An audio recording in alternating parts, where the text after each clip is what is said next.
Hey guys, welcome back to the channel. This is a story about what if Percy Jackson and the Olympians read Naruto. Before I start, please support for more amazing content and do consider subscribing to my channel and share this video with your friends. This is written by Roman Trooper and link in description and support writer. Let's start the video. Percy Jackson and his girlfriend Annabeth were watching as the various groups of demigods cleaned up after the battle between Camp Half-Blood, Camp Jupiter and Gaia's forces. It was a strange feeling after being on a doomsday clock that Percy was feeling anxious. Cheer up, seaweed head, Annabeth teased her boyfriend as she stroked his arm. We did it. The camps are safe, Gaia is gone. At what cost, Annabeth? He snapped at her, causing her to rear back from the tone he used. We may have won today, but what about the next one? And the next? Over and over again we have stopped threats that might have been prevented if the gods would have grown a spine.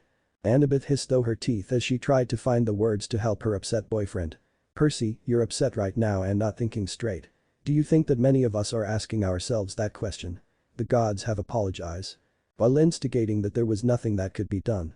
And have been trying to make it up to us. Die immortals, Percy, you need a break. Smiling coyly at him, she purred. How about you and me go to your place and spend the rest of the day there so you can relax?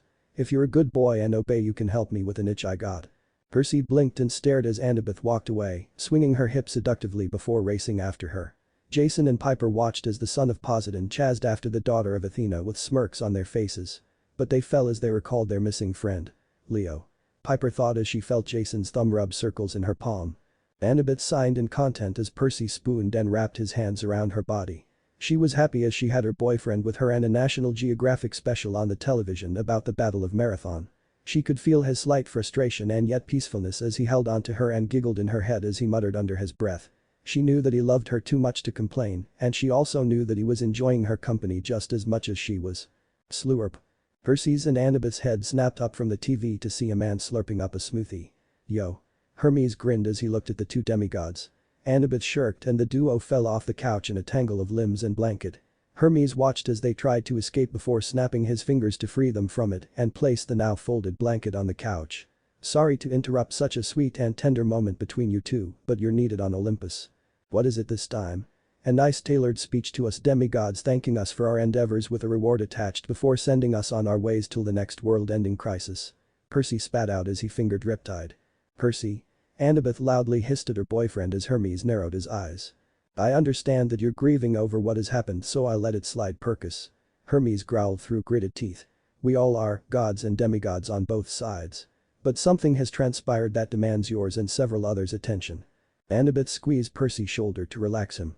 What has happened? Hermes shrugged. That's the problem. Chaos has sent us a book and a list of names to listen to it being read on a note. Also, the note stated that the book will only be read when everyone is more or less there, and if not, Chaos would be displeased. Naturally, Zeus is ordering me to bring you all in. Percy took a deep breath in and let it out slowly. The breathing medication exercises that he had been learning were helpful with the headache he was sure to happen when they arrived. Let's get this over with. He stated with resentment. Hermes nodded and snapped his fingers, and the demigods found themselves next to Frank, Hazel, Jason, Piper, Thyla, Reyna, Nico, and finally Hyla. Looking around, Percy noticed that Hades, Persephone, and Amphitrite were also there. But what drew his eyes was the rather glowing book over Hestia's hearth. Lord Zeus Jupiter. The demigods stated as they bowed to the king of the gods. Several of the gods snickered as Zeus's eye twitched. For the sake of time and not to give me a larger headache, refer to us as our Greek forms. He groaned as he rubbed his head. I haven't had a headache like that since Athena was trying to escape it. Well, you stay in someone's head for several years and then you can decide if you want to give them a headache. Athena snapped at her father. It was a sore spot for her to recall that event. I thought it was roomy in there as he rarely thinks with that one.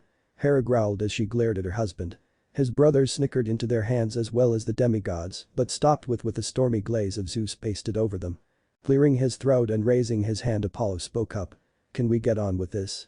I thought you would want this to take longer. After all, once it's over your punishment may start. Fuck you, Ares.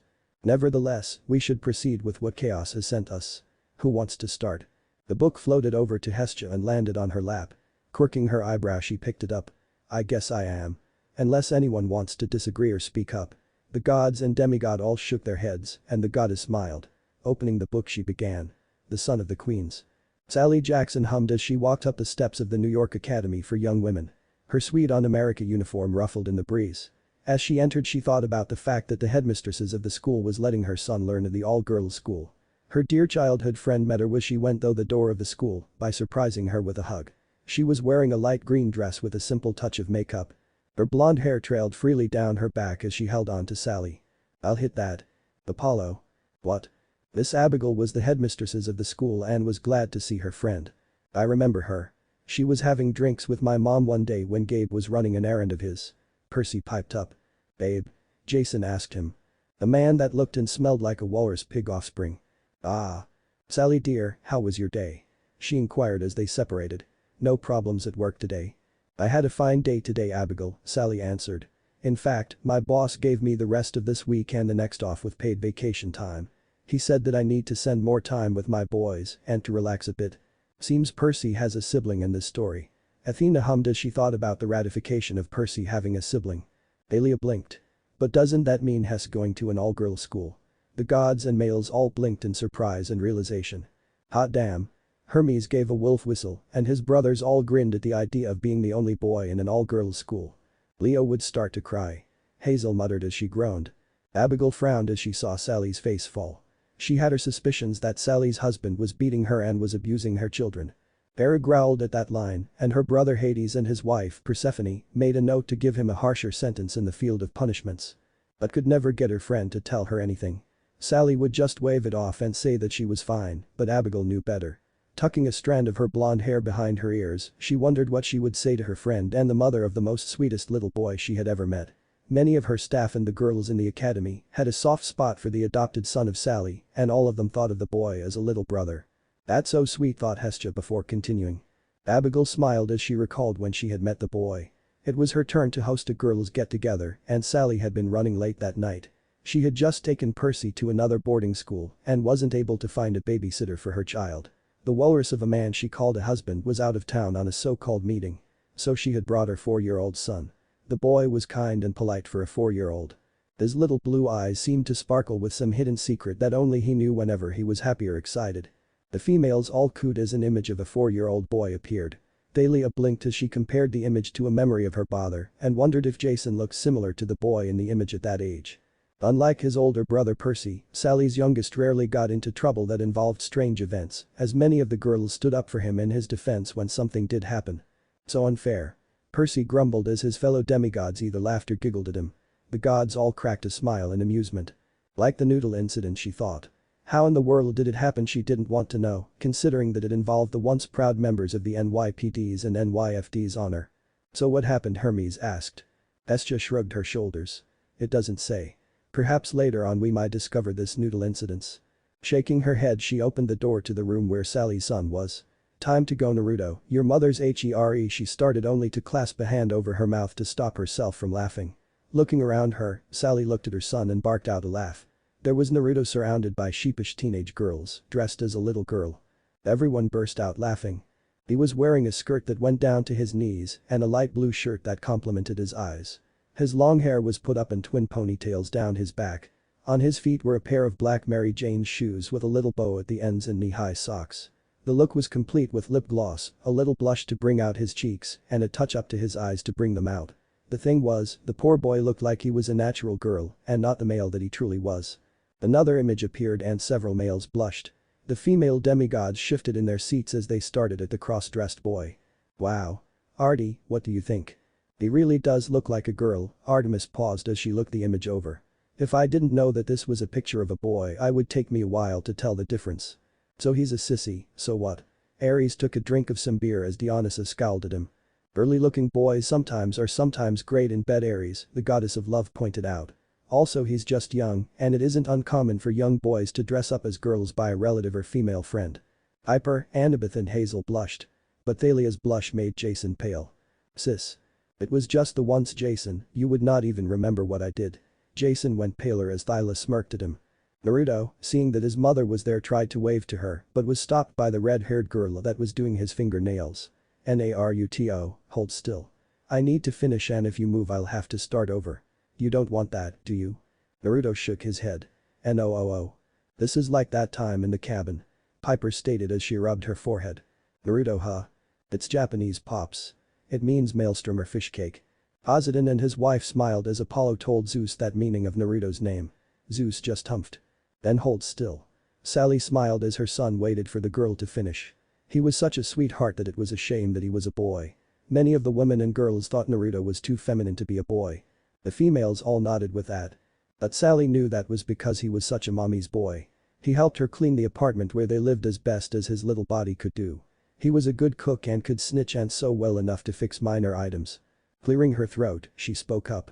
I would love to have my son back, ladies. So can you finish up? My son will be back next year, so you all can dress him up when he gets back. AWW, the girls and Naruto whined. Naruto was whining because he liked it when everyone was happy and that he had to leave his friends for the summer. Feeling bad for the girls and her son, Sally thought up a solution. How about I take a picture of all of you together? One for Naruto and you all can photocopy an image for yourselves. The group of looked at each other, then at Sally, and nodded. Smiling, Abigail left to find a camera. I need to get a picture for myself. I would as well. He's so cute. Aphrodite as well as Demeter, Hestia, Persephone, and Amphitrite. Hera, Artemis and Athena nodded as they thought about it. Naruto, the girls called as Sally drove away from the school. Back in his t-shirt and shorts, Naruto looked like how she have left him for the day. So honey, Sally began, how was your day? Naruto beamed at his adopted mother. It was great. We did math, writing, arts and craft, and a science project. Then we did dress up.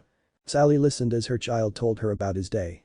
Everything was normal about his day until there was this one girl that was looking at me weird. And she was flickering like the TV when then channel is set right. Monster? Frank asked. Most likely. Sally's heart froze. No, please no. Please let it, because he is a clear-sighted mortal like me. I don't know if I could bear it if he was like Percy. I don't want my children to be heroes and die. Perhaps you were seeing things, dear. It was around the time you take a nap, yes? Naruto thought it over. Maybe. He spoke softly. Hyla rubbed her chin. I know several Amazons who would love to raise him, then auction him off if they ever got their hands on him. So few males are like that and they sell at high prices. The males shifted away from the Amazon queen. Sally reached over from her seat and gave her son a hug. Cheer up, honey. We're going to see your older brother when we get home, then the three of us are going to the beach. Wouldn't that be fun?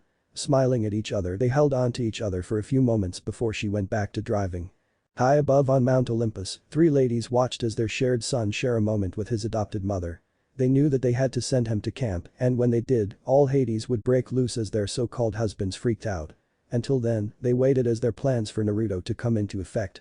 Until then, they waited. Is that it, Hermes asked Hestia. That's it for this chapter. Kinda short for a chapter in a story, but it was enjoyable just the same. Could be like an introductory chapter, Apollo pointed out.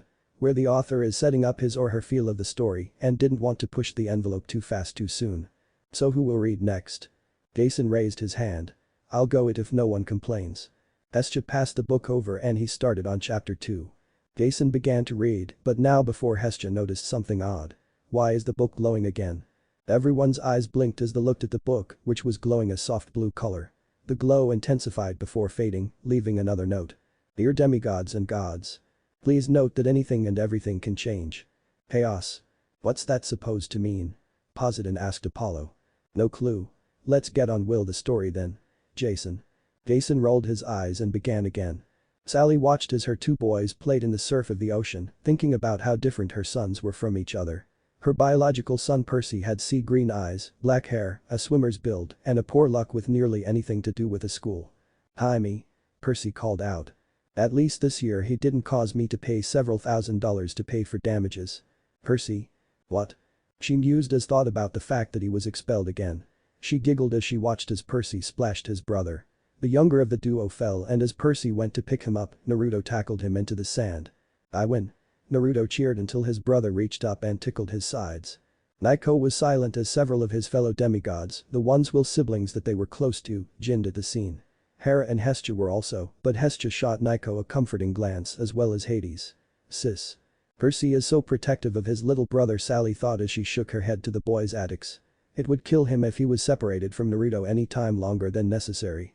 I don't know if I could bear my eldest going to camp, as Naruto was looking forward to spending time with his brother. Biting her lip, Sally Jackson knew that she had to tell her sons, and that would break their hearts. I'll tell them at the campfire. The campfire, such a great place to get together and reminisce about the future and past. Apollo stated with Hermes, Artemis, Ares, Athena, Hestia, Thalia and the demigods nodding in agreement. The rest all hugged their shoulders in agreement. Naruto finally was able to escape his brother's tickling and raced to the cabin to dry off. "I'll beat you next time," he called out as he raced over the sand and beach grass, feeling happy and excited. "I will beat him, Dadabeo," he thought as he neared the cabin. Not thinking, he opened the door to the building, only to be tackled by an orange mass.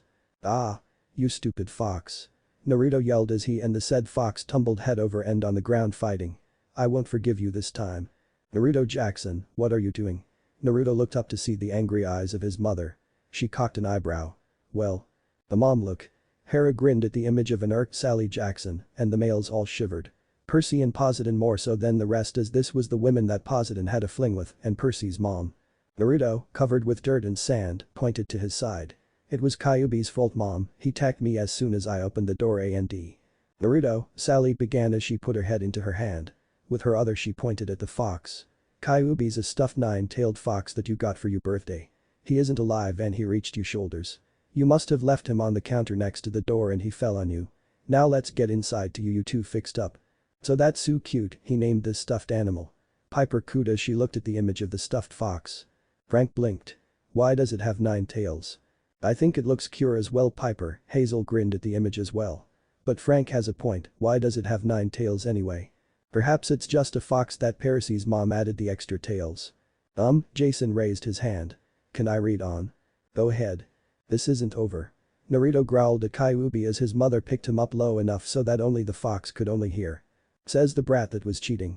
We agreed not to use our teeth and you bit me. Also, you didn't even give me the tuna that you promised me today.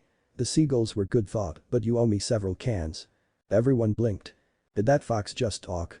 Ares asked. Hephaestus rolled his eyes. "No, it was the recording in the background." "Really?" "No, idiot. Is it a monster in hiding?" Thyla asked her pardon. Artemis shook her head. "I have never seen a monster do that. Perhaps this is just a figment of his imagination." Cailloubi smirked as Naruto yelled at him as Sally ignored her son's one-sided conversation. See? She didn't understand her son's instance that his stuffed 9-tailed fox was a 6-foot-tall bipedal fox that talked. Cailloubi, as Naruto preferred to call his toy, was her son's best friend at times and enemy for others. One day, Naruto will forget that it is just a stuffed animal and not a person. She thought as she carried her son. So it's just a stuffed fox that his imagination turned into a real person. So he is just an average demigod child. Athena rolled her shoulders. "I would rather try to figure out who his parents are. There are several candidates that are queen immortals and several mortals that are descendants of royalty." Annabeth blinked. "So he could be a real-life prince." All eyes looked at Athena who slowly nodded. "It's possible. Either his mother was a mortal that a god had sex with or an immortal queen had sex with a mortal man. Don't forget sometimes we change it up and it could have been a mortal queen with an immortal queen." Hades pointed out to Athena. The duo winced as Aphrodite squealed in excitement. "Although, I do have to wonder why it looks like there is blood and seagull feathers all over its mouth." Ares grinned as several demigods turned green. "I think that it's not imaginary." Sally entered the cabin with her son and Cailloubi. "Go on, Naruto, get cleaned off. Then let me take care of your OEs, okay?" Sally said in a teasing voice as she put down her son and messed up his hair. Naruto pouted and Sally resisted the urge to squeal at his cute face he made. Naruto raced off to get clean and Sally walked over to closet to get out the med and sewing kits. "Hey mom." Percy greeted his mother as he went over to the cooler, getting out a blue Gatorade. "Where's Naruto?" "Taking a shower. I caught him fighting his stuffed fox again. One of these days it's going to be too damaged to fix and I will have to throw it away. Your brother will be so heartbroken and I do not know how he would take it." Sally sighed and turned to face Naruto's stuffed fox. Only to blink at the empty spot. "Did you steal it?" Apollo asked Hermes who rolled his eyes and shook his head. "Percy? Did you move Naruto's fox? It was on the counter just before you came in." "No mom, I didn't see it when I came in. Maybe Naruto took it." Sally nodded with Percy's answer. It was no big deal, as long as she fixed it up as well as her youngest, it wasn't a big deal that it disappeared. After all, it didn't get up and walk away. "Well," Hyla droned as she tried to wrap her head around the stuffed fox. "Your adopted mother was going to patch me up without anesthetic again. Doesn't she know that being sewed up with a needle and thread hurts?" Cailloubi said to Naruto while sitting outside the shower. "They do." Thalia winced at the memory of one time she had to be stitched up and couldn't take ambrosia and nectar. The Roman demigods also grimaced in memories of when they had to be in the care of someone sewing them up. "Wimps. Ares took a drink and sneered at them but withered under Hera's and Apollo's glaze. You keep telling Anne and I tried telling her that you need it, but she always says that foxes, especially nine-tailed ones, don't need it. Naruto replied to his friend. Cailloubi snorted. I hope she understands how I feel when she needed to stitched up without anesthetic. That will teach her. Hey. Percy, they can't hear you. Hey. That's my mom, you know, and that would mean that something terrible would have to happen to her. Naruto scolded his friend. Cailloubi rolled its eyes. Whatever. Hey Naruto, you done yet? Percy asked as he came around the cabin. Almost. Naruto turned off the water and grabbed his towel. All done. Mom waiting for you and Cailloubi to get inside. Percy told his little brother as he stepped into the shower. Naruto nodded and ran off with Cailloubi draped over his shoulders, tails on the ground dragging. As he disappeared around the corner, Percy could hear Naruto's one-sided conversation with his stuffed animal. No, you cannot eat my brother even if he smells. What do you mean I'm weak? See here you. Percy shook his head and let the water clean him off, ignoring the strange argument that his brother was having with a stuffed animal. I still don't believe it when Mom said I did the same thing, only with a stuffed blue whale. Percy thought. Annabeth playfully pushed her boyfriend. What you call it? Louis. Percy blushed and run his hand through his hair. I was 3 or 4 at the time, sue me. I'm not laughing. Blue whales are cooler than a nine-tailed fox too. Percy nodded sagely in agreement. That right. I like stuffed owls, Percy. That's because it's your mother's symbol. Blue whales are huge and are so cool and a bit irritating when you're trying to hold a conversation with them as their minds seem to wander everywhere. Percy and Annabeth started to squabble over what was better as their audience looked on. Getting annoyed, Hestia placed them in a cone of silence so that everyone can enjoy the story while the duo argued in their area. Naruto opened his eyes and blinked when he saw a bearded face that he didn't know. W, who are you? W, where am I? The man smiled and got a twinkle in his eyes. Who am I? Well, I guess that I can reintroduce myself. You know me as Percy's Latin teacher from a while back. Naruto thought back to when he came with his mother to Percy's school to give his brother a home-cooked meal. As for where you are, you're a camp half-blood. So are you two done yet? Hestia asked Percy and Annabeth. The duo nodded but refused to look at each other in their irritation. Come on guys, Jason stated as he looked at his friends. You can't stay mad at each other forever. Jason, tell Percy that he needs to. Oh no, my boyfriend is not going to be the middleman for you two. Piper grabbed Jason around the chest and kissed him. Besides, I want to know what happens next. Jason raised a brow and raised the book towards her. So do you want to read then? Nope. Not now at least. Was her reply with a pop on the op and nope. Snuggling in closer to her boyfriend she picked it up. I think someone else should. Nico.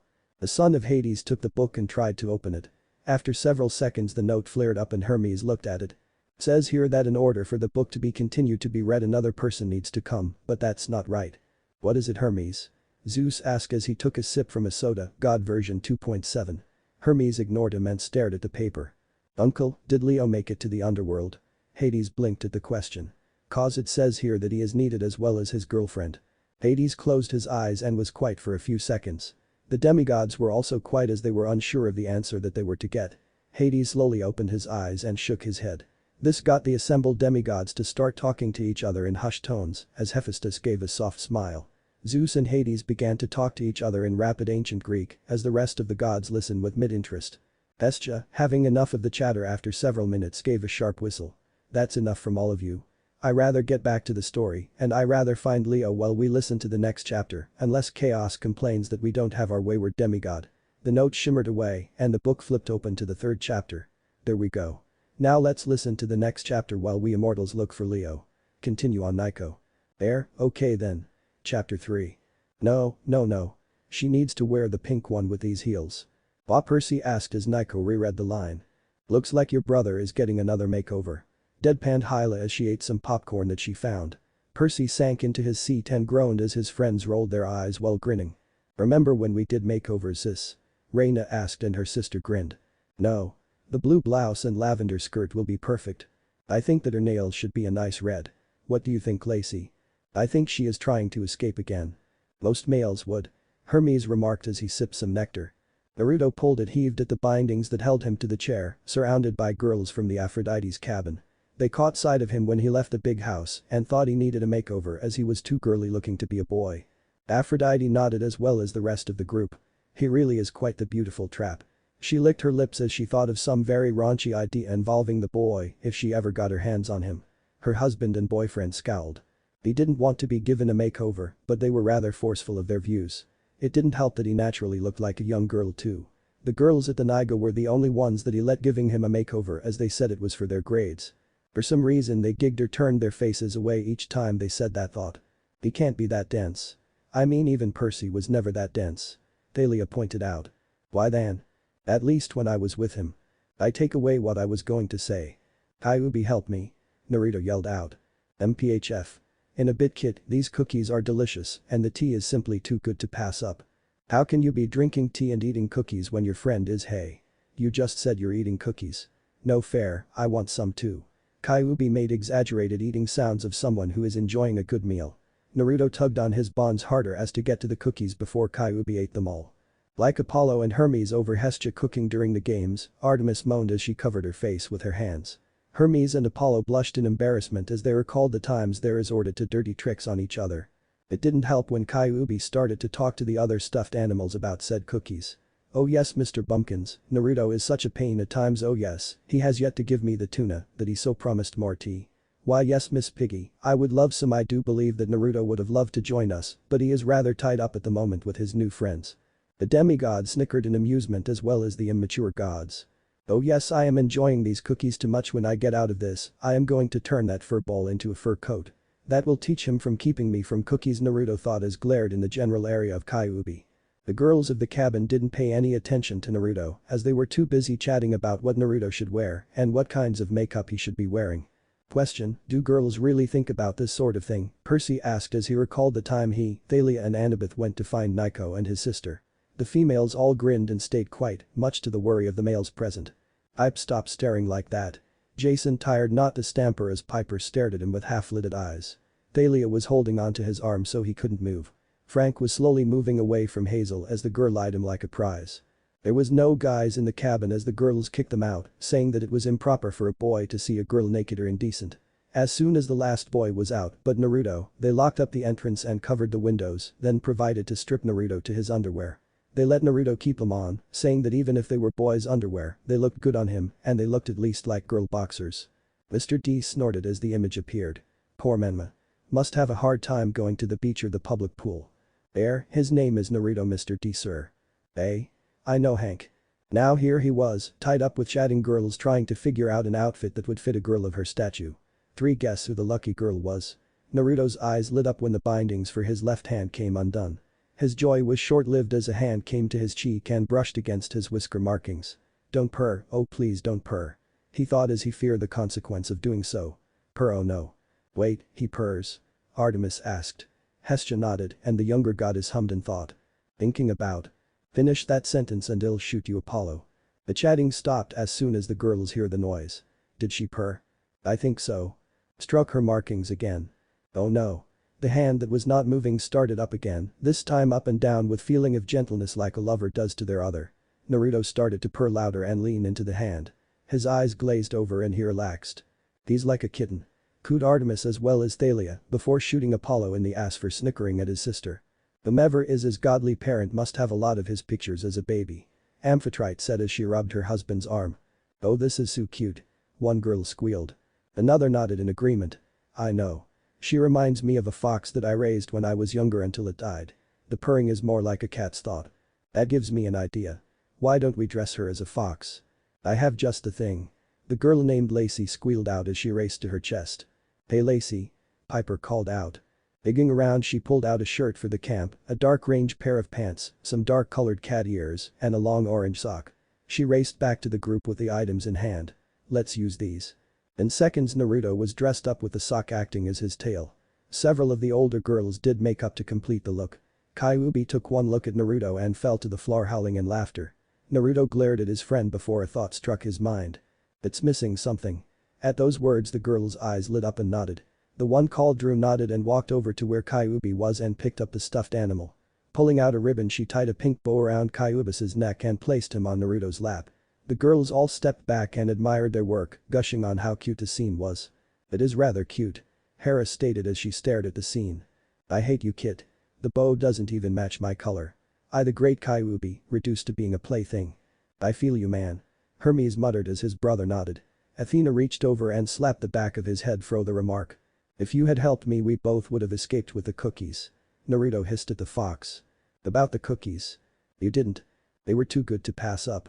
He ate them didn't he? Hazel rolled her eyes. Must have been really good if the fox ate them all. Annabeth pointed out as she thought about a nice batch of cookies to eat. Now let's eat. Manae brought in cookies from her father's factory today and they are some of the rarest ones he could get her hands on. Rare cookies? Percy frowned at the thought. Now he was hungry from some cookies too, as well as an upset girlfriend. The girls turned to get to the cookies and saw that there was only crumbs. Cailloubi, seeing things were about to get hairy, raced out the door, with Naruto right behind him, intending to murder his friend for eating the cookies. Yes, murder him. Ares called out as he shook his sword. Frank pretended he didn't know him from the irritation of his father's Greek side. He preferred Mars to Ares. The boys of Aphrodite's cabin were bowled over as they sat around the grass in front of their cabin by two orange masses. Thinking that it was the poor kid that was taken by their sisters to be given a makeover and the kid stuffed fox, they didn't realize that they had cookie crumbs spattered all over them when Cailloubi passed by. The girls noticed it and unleashed their feminine fury on the poor boys on the idea that their brothers ate their cookies. Ouch. Nico stated as a small video of the rather one-sided beatdown popped up. They had no chance at all. Hell hath no fury like a woman's scorn. Demeter quoted as she watched. Naruto, so focused on killing Cailloubi, didn't notice until it was too late hit a person with their back turned. Hey, who are you brat? The girl glared at Naruto until she got a gleam in her eyes. Grabbing him by the scruff of his neck the girl, Claris, smirked. You're one of the two newbies. I was going to introduce your brother to the toilets, but I think that you should go first. Percy growled and fingered Riptide in his pocket. Annabeth shot him a look and he took it out without his sword. Claris started toward the girls' restroom with Naruto in her hands. Naruto tried to escape, but she was too strong for him. She was about to enter before a voice called out. Hey. That's it. Nico closed the book and stretched. These chapters are really short. At this rate we'll be done before dinner time. Let's not jinx ourselves, Nico. Jason pointed out as he watched his sister and girlfriend. So who wants to read next? The son of Hades asked. Athena summoned the book to her. I think I'll take a read now. Zeus shook his head. First we find the boy. Hermes. Already on it pops. I looking where he is most likely to turn up and also sending an avatar to where she is with Hep here. Athena began to read as her father and siblings were talking about how to find Leo. After a few seconds, Apollo noticed and flared his power, startling her and the rest of the group. No cheating sis. Athena glared at the smug grin he gave her. Fine, but then can we begin? We're late enough as it were and I'm interested. Sure thing sis, but do you? Athena growled and Apollo shut up. Naruto stood in the middle of the girls' bathroom floor next to a blonde girl. Both were soaked, the girl more than Naruto as she had shielded him with her body, with toilet water. Annabeth glared at Percy who shrank under her glaze. Other me. His brother was in the only dry spot in the entire room for some reason. The trio looked at each other silently, then walked to the entrance of the girls' restroom to see Claris and her siblings. Naruto didn't know that they were, floundering in the mud made from the toilet water. Ares gritted his teeth. He still recalled how his children were humiliated by Percy and how he couldn't touch him. Poseidon and Zeus gave Ares a look to remind him of that fact, and Ares seethed on his throne. Oh, I miss out on something interesting. And there's that fox. Apollo hummed as he looked at it. Not much, Cailloubi. That gorilla of a girl and her friends were going to introduce me to the drainage ability of a toilet close-up and personal-like. Naruto grumbled to his friend. Frank rubbed his temples as he tried not to think of his idiot side of Mars and his other children. It made life far more easier that way. Reina frowned, is this something that happens to all new campers? While Annabeth slowly trailed off as several memories came. He then brightened up and spoke excitedly, but bro did this thing with the toilets and had the water push the bullies away. It was impressive considering that you had no training, but toilet water. Amphitrite asked her stepson, whom he and his father nervously chucked sheepishly. Perhaps his father should clean up that clog in the West Wing. Hades mentioned and got a glare from his brother. Zeus and Hera looked thoughtful on the idea. Cailloubi yawned. That's nice kid. But you now stink up a storm. Not my fault. At least I no longer look like a little girl playing dress up. Truth. But now you smell and we both know what that means. Cailloubi grinned at Naruto's horrified look. No. Yes, Cailloubi crackled. Bath time. The horror. Hermes shuddered at the memory of his first bath. I feel for you kid, I really do. Oh get over yourself Hermes, chastised Hestia as she took a sip from a drink she took from the hearth. At least it wasn't a bath. Naruto thought to himself as he stepped out of the Hermes restroom freshly showered with a towel around his waist. Boy, Naruto. Here's some shorts for you to wear, and we're out of camp shirts your size right now, so here's a shirt from the bin. The counselor for cabin 11, Luke Castellan, handed Naruto his new clothes. That's Luke? Piper asked as an image of a blonde-haired boy appeared. Looking at it she frowned and gave Jason a look. What? You're not allowed to get a scar like him. He looks like he could be your evil twin or something. Jason rolled his eyes and hugged his girlfriend. Leaning in close to her ear he whispered, but I'll be your villain and you'll be my princess locked away. Aphrodite giggled as her daughter and her boyfriend flirted. Thalia gagged at the mushy moment. Artemis looked like she wanted to hurl. Nodding his head in thanks, Naruto re-entered the restroom and put them on. When he came out he was wearing a pair of dark blue shorts, his sneakers, and a red striped t-shirt. Calvin! Apollo exclaimed. Getting looks from the demigods he groaned. Seriously? Calvin and Hobbes, old comic book character who ran around with a stuffed tiger and written by a descendant of mine. Getting nothing from them still he shook his head. What's with kids these days? He's a classic in American culture. Percy gave his brother a high five as Naruto walked out of the cabin. The blonde girl from earlier was with him. How are you doing little bro? Fine. Naruto answered him as he stared at the blonde girl. Percy seeing this, was quick into introducing his brother to the girl. Naruto, this is Annabeth. Annabeth, this is my little brother, Naruto. Smooth other me. Percy rolled his eyes and gave Annabeth a soft smile. Signing, she leaned into him. She couldn't stay mad at him forever, but she could get back at him once his guard was down. Annabeth's eyes blinked in surprise. That's your brother? She asked, shocked that the younger boy in front of her was a male. He looks more like a girl than anything else. I still think so. I thought he was a she. Right? I get that a lot. Naruto pouted as he silently cursed his girly looks. Something that Percy never seemed to let him forget, but at least he made sure that his little bro wasn't picked on too much because of it. Percy snickered. He would totally do so if he had him as a brother. Annabeth shook her head. Her female pride wouldn't accept the fact that Naruto looked so much like a natural girl, far more than some of her sisters or some of the younger female campers. If he's a son of Apollo or Aphrodite I could understand as Aphrodite's sons do look girly at times and Apollo's until they fill out. But if not. I don't think he's one of mine, Apollo grunted as he pouted at the idea of his sons being girly. I won't mind if he was. Aphrodite giggled as she looked him over. I am a daughter of the original sky god so I could be considered a queen of the skies. Hera growled at the goddess for that remark. Zeus pretended not to hear the goddess of love's statement. Annabeth was taken from her thinking as Naruto started to talk to his stuffed animal next to him. Do you think that what I am wearing reminds you of something? I don't know why, but it feels like I'm impersonating someone who wears the exact thing that I am wearing right now with blonde hair who talks to his best friend that no one can see isn't just a stuffed animal. So he's not crazy? Dionysus asked Apollo. Cause he is showing signs of it. Apollo shrugged. So, Naruto, do you have any idea who your godly parent is? Naruto looked at her strangely. Huh? I thought this place was just a camp. The demigods all deadpanned. Newbies. Annabeth shook her head. Well, yes, but this is a special camp for people like us. We're demigods and… What's a demigod? Naruto asked genuine confusion. The Gapadoyeth Anadoi, Ainai Santa Demonio. Uttered Annabeth as she covered her face. In English, please. Hala asked with a small grin. I think she said, dear immortals, he's like Percus. Thalia guessed making her friend nodded and Percy brewed. A demigod is a child born of a mortal and a god or goddess. Annabeth answered with a hint of something that Naruto could not identify. Humming she looked Naruto over. Percy said that you were adopted, correct? Naruto nodded sadly with hurt feelings. Even if he had a mother though Sally Jackson, it was not the same as knowing where he came from and how his true family was. Annabeth seeing that she had hurt his feelings, gave Naruto a hug. Escha gave Annabeth a small smile.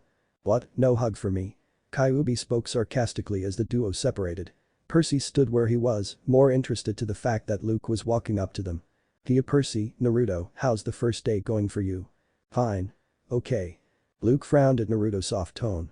Looking over the scene he winces and had a dark look pass over him for a second. Only Cailloubi noticed the look that passed over him. That boy is more than what he appears. I better keep an eye on him as he reminds me of an Uchiha. Cailloubi thought with narrow eyes. What's a Uchiha? Wondered Artemis as she stole some of her brother's popcorn and gave him a stuck-out tongue when he glared at her. Athena blinked and could find anything. After letting her sister know, Artemis bit the side of her mouth. The next few days were interesting for the two brothers as they went around doing activities while the cabin heads and Chiron tried to figure out Percy's and Naruto's godly parents. Mr. D, as the camp liked to call him as he wanted to be called that for some reason Naruto did not get, was more interested in Naruto than his brother. The two were the talk of the camp as they were the newest campers this year. Naruto enjoyed camp like his brother, but both had a hard time trying to find an actively that fit them. Percy more than Naruto. Archery class with the Apollo kids. Let's see if your brother is better than you are, Percy, Thalia teased her cousin. Percy nodded. I hate the bow, he stated in a quiet voice, getting looks from the twins. High point was when Percy shot Chiron in the ass. The gods and demigods all snickered. Naruto was able to use the bow, but he wasn't strong enough to draw the string back enough to hit the target from an acceptable distance. He had a great grouping that Chiron praised him for. It is rather impressive. Artemis said as she looked over the grouping. Although he will need some more practice in order to tell if it was beginner's luck or natural talent. The Apollo campers said he might be one of theirs, but until he was claimed they didn't know if it was in his blood or talent. Cailloubi spent most of the time avoiding being shot at by Percy. Several arrows did hit and piece his tails. One of the Athena girls fixed Cailloubi for Naruto, but she had him promised to model for her in return someday. He agreed to the deal as she was the best seamstress in the camp currently. We have a seamstress? Asked Piper. Who? She died in the attack from the Titan army on the assault on the camp. Annabeth said softly. No one has her skill in the cabin and no one wants to take it up after what she did for us all. Foot racing with the Hermes and Dryads. Percy and Naruto were left in the dust by the Dryads. Those trees are fast, gripped Jason as he recalled having to race them. However, Naruto had more stamina than his brother, so he was able to go longer. The goddess of love was in titters for that statement and Artemis shot her glare. Percy was humiliated that he was slower than a tree, but felt better when told that they had centuries of practice from running away from lovesick gods. They shouldn't have to. Growled Hera as she glared at her husband. Her fellow queens were also glaring at their respective husbands. The other male gods shifted in their thrones as the rest of the female gods glared at them. Naruto was more concerned about the fact that the Dryads were too close to he when he tripped and fell. They spent several minutes to his horror to take turns to rub his cheeks and sitting him on their laps. He didn't mind sitting on their laps as they gossiped about things his mind didn't understand yet and pressed their bodies against him. The younger gods all stared with envy at the scene. The demigods all had mixed reactions to the scene. I wonder why the older guys and satyrs are looking like they want to kill me, he wondered as he shifted his weight on the dryad that was holding him. Lucky bastard. Was the collected thoughts of the males. Is he really that dense or is it because he's young? Was the females' thoughts on the matter. Arts and crafts with the Hephaestus campers. Naruto didn't have the strength yet to use the forge, but he helped the rest of the group by tending the fire and racing around to get tools for the Hephaestus campers. Percy enjoyed the class as he was able to partly forge a sword. Hephaestus grunted as he fiddled with metal in his hands. But his eyes sparked at the mention of Naruto trying to help. Recreating and writing with Annabeth. Percy knew how to read so he had the easiest time with this activity than his brother, who was still learning to read. Even with Cailloubi, Percy and Annabeth helping Naruto, the poor kid was out of his league for the time being. Athena pursed her lips at the mention of her daughter working with Percy on helping Naruto read. She should just do it herself, far less damaging to the boy. Gardening with Demeter's cabin. Percy learned that he lacked a green thumb and left before he could cause more damage. Percy shanked under the looks Demeter and Persephone shot him. Naruto was able to show that he had some talent here, but he got into an argument with one of the boys over several holes where the campers were growing flowers. The boy did not believe Naruto when he was told that it was Cailloubi's fault. Saying that there was no way that a stuffed animal could dig, he had Naruto fill in the holes. Naruto got back at him by via water balloons filled with paint and pinned it on the Stroll brothers. Nice one. A snickering Hermes praised. Canoeing. Percy shined in this area while his brother did decently. While his brother got first in the race, Naruto got third as he had a hard time turning around with his boat. Tiny muscles would make it harder. Mused the Queen of the Seas. Then came the day that all the campers were waiting for. The Romans all stared as their counterparts and Jason cheered with excitement. What gives? Reina asked after waiting for them to die down. Capture the flag is when I was claimed and if we're lucky Naruto will as well. Percy stated with some pride. Isn't it also when that hellhound tried to kill you? Frank pointed out as he opened a bag of chips. Percy groaned and nodded his head. It was a sore spot for him and for those who knew who had summoned it. Annabeth, Thalia, Hermes and Poseidon formed stormy looks at the memory. Before they could decide on who was to read next a bright flash occurred. Hi guys. Leo waved at the stunned group. Missed me? One would think that the reunion between Leo and his friends would be one of great joy. Where the original 7 would cheer in excitement running towards Leo to give him a hug. Leo would crack a lame joke that they would tease him about and he would tell them of how he survived. How he found his new girlfriend and how they were discovered by the god of travelers and was summoned to the home of the gods. Leo could bask in the glow of his friend's admiration for his deeds, and everything would turn out right. Reality is never that straightforward. "You're dead, Leo. You hear me, dead?" Piper screamed as she slashed at him with her dagger. Leo yipped as he leaned backwards to avoid the slash and used his flame powers to turn the wave of water from Percy into steam. Twisting to avoid a punch from a stone fist, courtesy of Hazel, Leo found himself blasted with a bolt of lightning from Jason. The gods all watched as the 6 of the 7 demigods fought their friend with amusement. Ares was eating popcorn and recording the fight with a camera, as well as giving remarks out and tips to the demigods as they tried to maul destroy Leo. Hephaestus had his face buried in his hands as he tired to ignore his son's screams of pain. Woe made easy on the goods. Guys, give me a second to explain myself. The 6 glared at him and increased their attacks on Leo. Hyla, Reyna, Thalia and Nico, ignoring what was happening instead, focused on who came in with Leo. Nico, tired of the awkwardness, spoke up. "So you are Calypso," she said with a soft smile. "Forgive me, it's been a long time since I was here." "Well, it's good to see you, dear," Hestia said softly as she got up and gave the Titan a hug. Zeus opened his mouth to speak up but paled under the glare his eldest sister sent him. He shivered on his throne as he tried to think of a happy thought as he didn't want to admit Hestia terrified him just then. "It's not fair," he thought as he pouted. After a few seconds of listening to the fighting of the demigods he had enough. Lifting his bolt he let off a massive boom that shook the room. "That is enough of that. I want us to get back to the story before your fighting give me another headache on top of the one I still have from my dueling aspects," he growled out. Hyla raised her hand. "I'll read next." The book floated to her and she began on chapter 5. Naruto felt odd in his armor for capture the flag. One of the strolls was helping him tighten and straighten his armor while the other was checking the bags that they had brought for the game. Percy was on the other side of the table, trying to find a sword that he could wield. "Brat looks like he's going to be flattened by that armor," Hephaestus grunted out as he looked over the armor Naruto was wearing. "Is it like that for all the campers?" Hep, it's been like that for a while," Apollo pointed out. Hephaestus scratched his beard and hummed in thought. "So what are the rules that Chiron forgot to tell us?" Naruto asked as he reached for his helmet after his armor was properly put on, although a bit big on him. "Other than make sure that you watch your back for monsters that weren't cleared out, you should be fine. Unless the Ares campers use you two to back at your brother," Connor said as he handed Naruto a bag. "Hostage nice." Ares grinned. Percy growled at the god of war. Connor and Travis had taken Naruto in as their apprentice prankster after he had framed them for the paint-filled water balloon prank Naruto pulled off. Looking inside the bag, Naruto saw that the brothers had filled it with pranking supplies for the game. There was a can of whipped cream, some stink and smoke bombs, a water gun filled with paint, a bottle of itching powder, and… Hermes nodded in agreement with the pranking supplies. As the god who did pranks, it was his business to know what works and what didn't. "What is this?" Naruto asked as he took out a box with a word on it he didn't know. Connor turned red in the face as Travis spoke in a tone that sounded serious. "They are balloons, Naruto, a special brand that we smuggled into camp." "Hermes, why did your sons give that boy a box of condoms?" Artemis roared as the female god's eyes burned into the god. Mr. D, who happened to be looking in the direction of Naruto, started to snicker into his hand. Dionysus nodded in agreement. He totally would look. Naruto, not seeing this, took one of the balloons out. They look strange for balloons. Percy was too busy talking to Luke about something and didn't notice the growing snickers. The son of Poseidon groaned and placed his head into his hands. Annabeth rubbed his back as she tired to ease her boyfriend out of his funk. As Naruto spoke in a loud voice, "Why is each a different flavor? Are they for making the water that is put in taste better, or am I supposed to fill it with cream?" Hera, Hestia and Artemis were frothing in rage as Hyla read the sentence over to make sure she didn't have misread it the first time.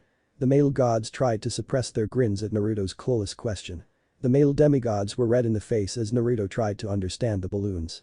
Connor was trying to keep from bursting a gut, as well as most of the guys who knew what Naruto had said unintentionally. The girls who also knew were too red-faced to tell Naruto what he had could be taken the wrong way. Mr. D was making sure that he got this videotape for blackmail or to use for the annual Funnest Olympus home video showing for the next time the winter solstice. Easy within the year's top 10 spot. He toasted to Menma or whatever the blonde boy's name was. He dodged an arrow from his red-faced sister. The fun came to end due to Chiron taking away the box of balloons and telling the Scroll brothers that they had to clean the toilets for all the cabins for a week for their stunt. "Good," hissed Artemis as she thought about hunting Hermes once the chapter was over. Hermes gulped and looked for places of cover till he escaped the room to avoid his sister's wrath. Naruto protested, asking why the trainer was taking his balloons, and to many of the campers' snickers, watched as Jiren tried to come up with an answer to the innocent boy's request to have what he believed to be balloons. "They really do look like balloons," Jason pointed out, causing his sister and girlfriend to look at him. Shrinking under their glaze he mumbled out, "Sex ed." Alia nodded. "Be thankful of that, little brother." Piper just slid away from her boyfriend with a suspicious look on her face. Giving up, he just walked away, with Naruto protesting until Liz, the girl who fixed up Cailloubi, distracted Naruto so that he would forget about the balloons. Naruto quickly forgot about the balloons as Liz told him what he was to be doing. "You will be sticking with me, Naruto. We'll be inside our territory as lookouts and distractions as the red team tries to get out flag." Athena nodded at the smart comment. Let the youngster learn who to play the game in a rather safe position. Percy grumbled at the safe position his brother got while he got the creek. "What about Cailloubi?" Naruto asked as he lifted up his stuffed animal. "Yeah, what about the ball of fuzz?" Ares asked. Blinking at the looks around him he growled. "I happen to like that stuffed animal or whatever it is, sue me." The blue headband was around its head and it wore a simple commando vest unzipped. "Rambo." Leo grunted out as he lied on the floor with his head on his girlfriend's lap. The ambrosia and nectar were taking a long time to heal him from the beatdown and now his jaw hurt even worse. Mark, an Ares camper, gave it to Naruto after Naruto bested the older boy in hand-to-hand combat. Liz did not know the details as Mark was not forthcoming and Naruto was bribed by the older camper to keep quiet. All Mark said on the issue that Naruto could be either an Athena camper or just a clever Ars kid. "So he could be my kid. Sweet." Ares exclaimed in pride. Apollo smirked. "So you had sex with a queen then in this day and age?" "Shut it, son blob. Let me bask in the moment." Cailloubi can, watch the game with MRD. The first part was towards Naruto and the seconds towards Mr. D. The gears in Liz's head were turning as she thought on how she could come up with a logical and pleasant-sounding reasoning that would have Naruto leave his stuffed toy at the table or cabin. While her sister Annabeth was the cabin head, Liz was also a candidate for the position as the eldest child of the goddess and had the same amount of beads as Annabeth. The demigods all looked at Annabeth who sighed. Yes, she was a candidate for the cabin head, but she had her reasons for not accepting. The only reason she was not the cabin head was because she did not want it and she was gone from the camp until summertime as she was trying to become a fashion designer. See? A pity too, she was a great strategist and candidate Athena gave a soft smile to the image of her daughter. Blushing she quickly added, "But you were and still are a great leader for your siblings." Ozodin snorted and winced at the slap his wife gave him. "Behave" was the look she shot him as she settled to hear more of the story. Naruto frowned but nodded. Walking up to Mr. D, he asked the immortal if he could watch Cailloubi until he could collect it after the game. Mr. D rolled his eyes and agreed. If only because Naruto gave him the puppy eyes and the feeling of Hestia looking at him as if to say you better do so or else. "Not fair," brooded the god of wine. Soon after the game began. Our hero Spaceman Sniff was hiding behind a rather large rock as he tried to find out what the evil Zogs were up to. His ally, the strange owl creature, was nearby, perched on what looked like a rotten giant weed.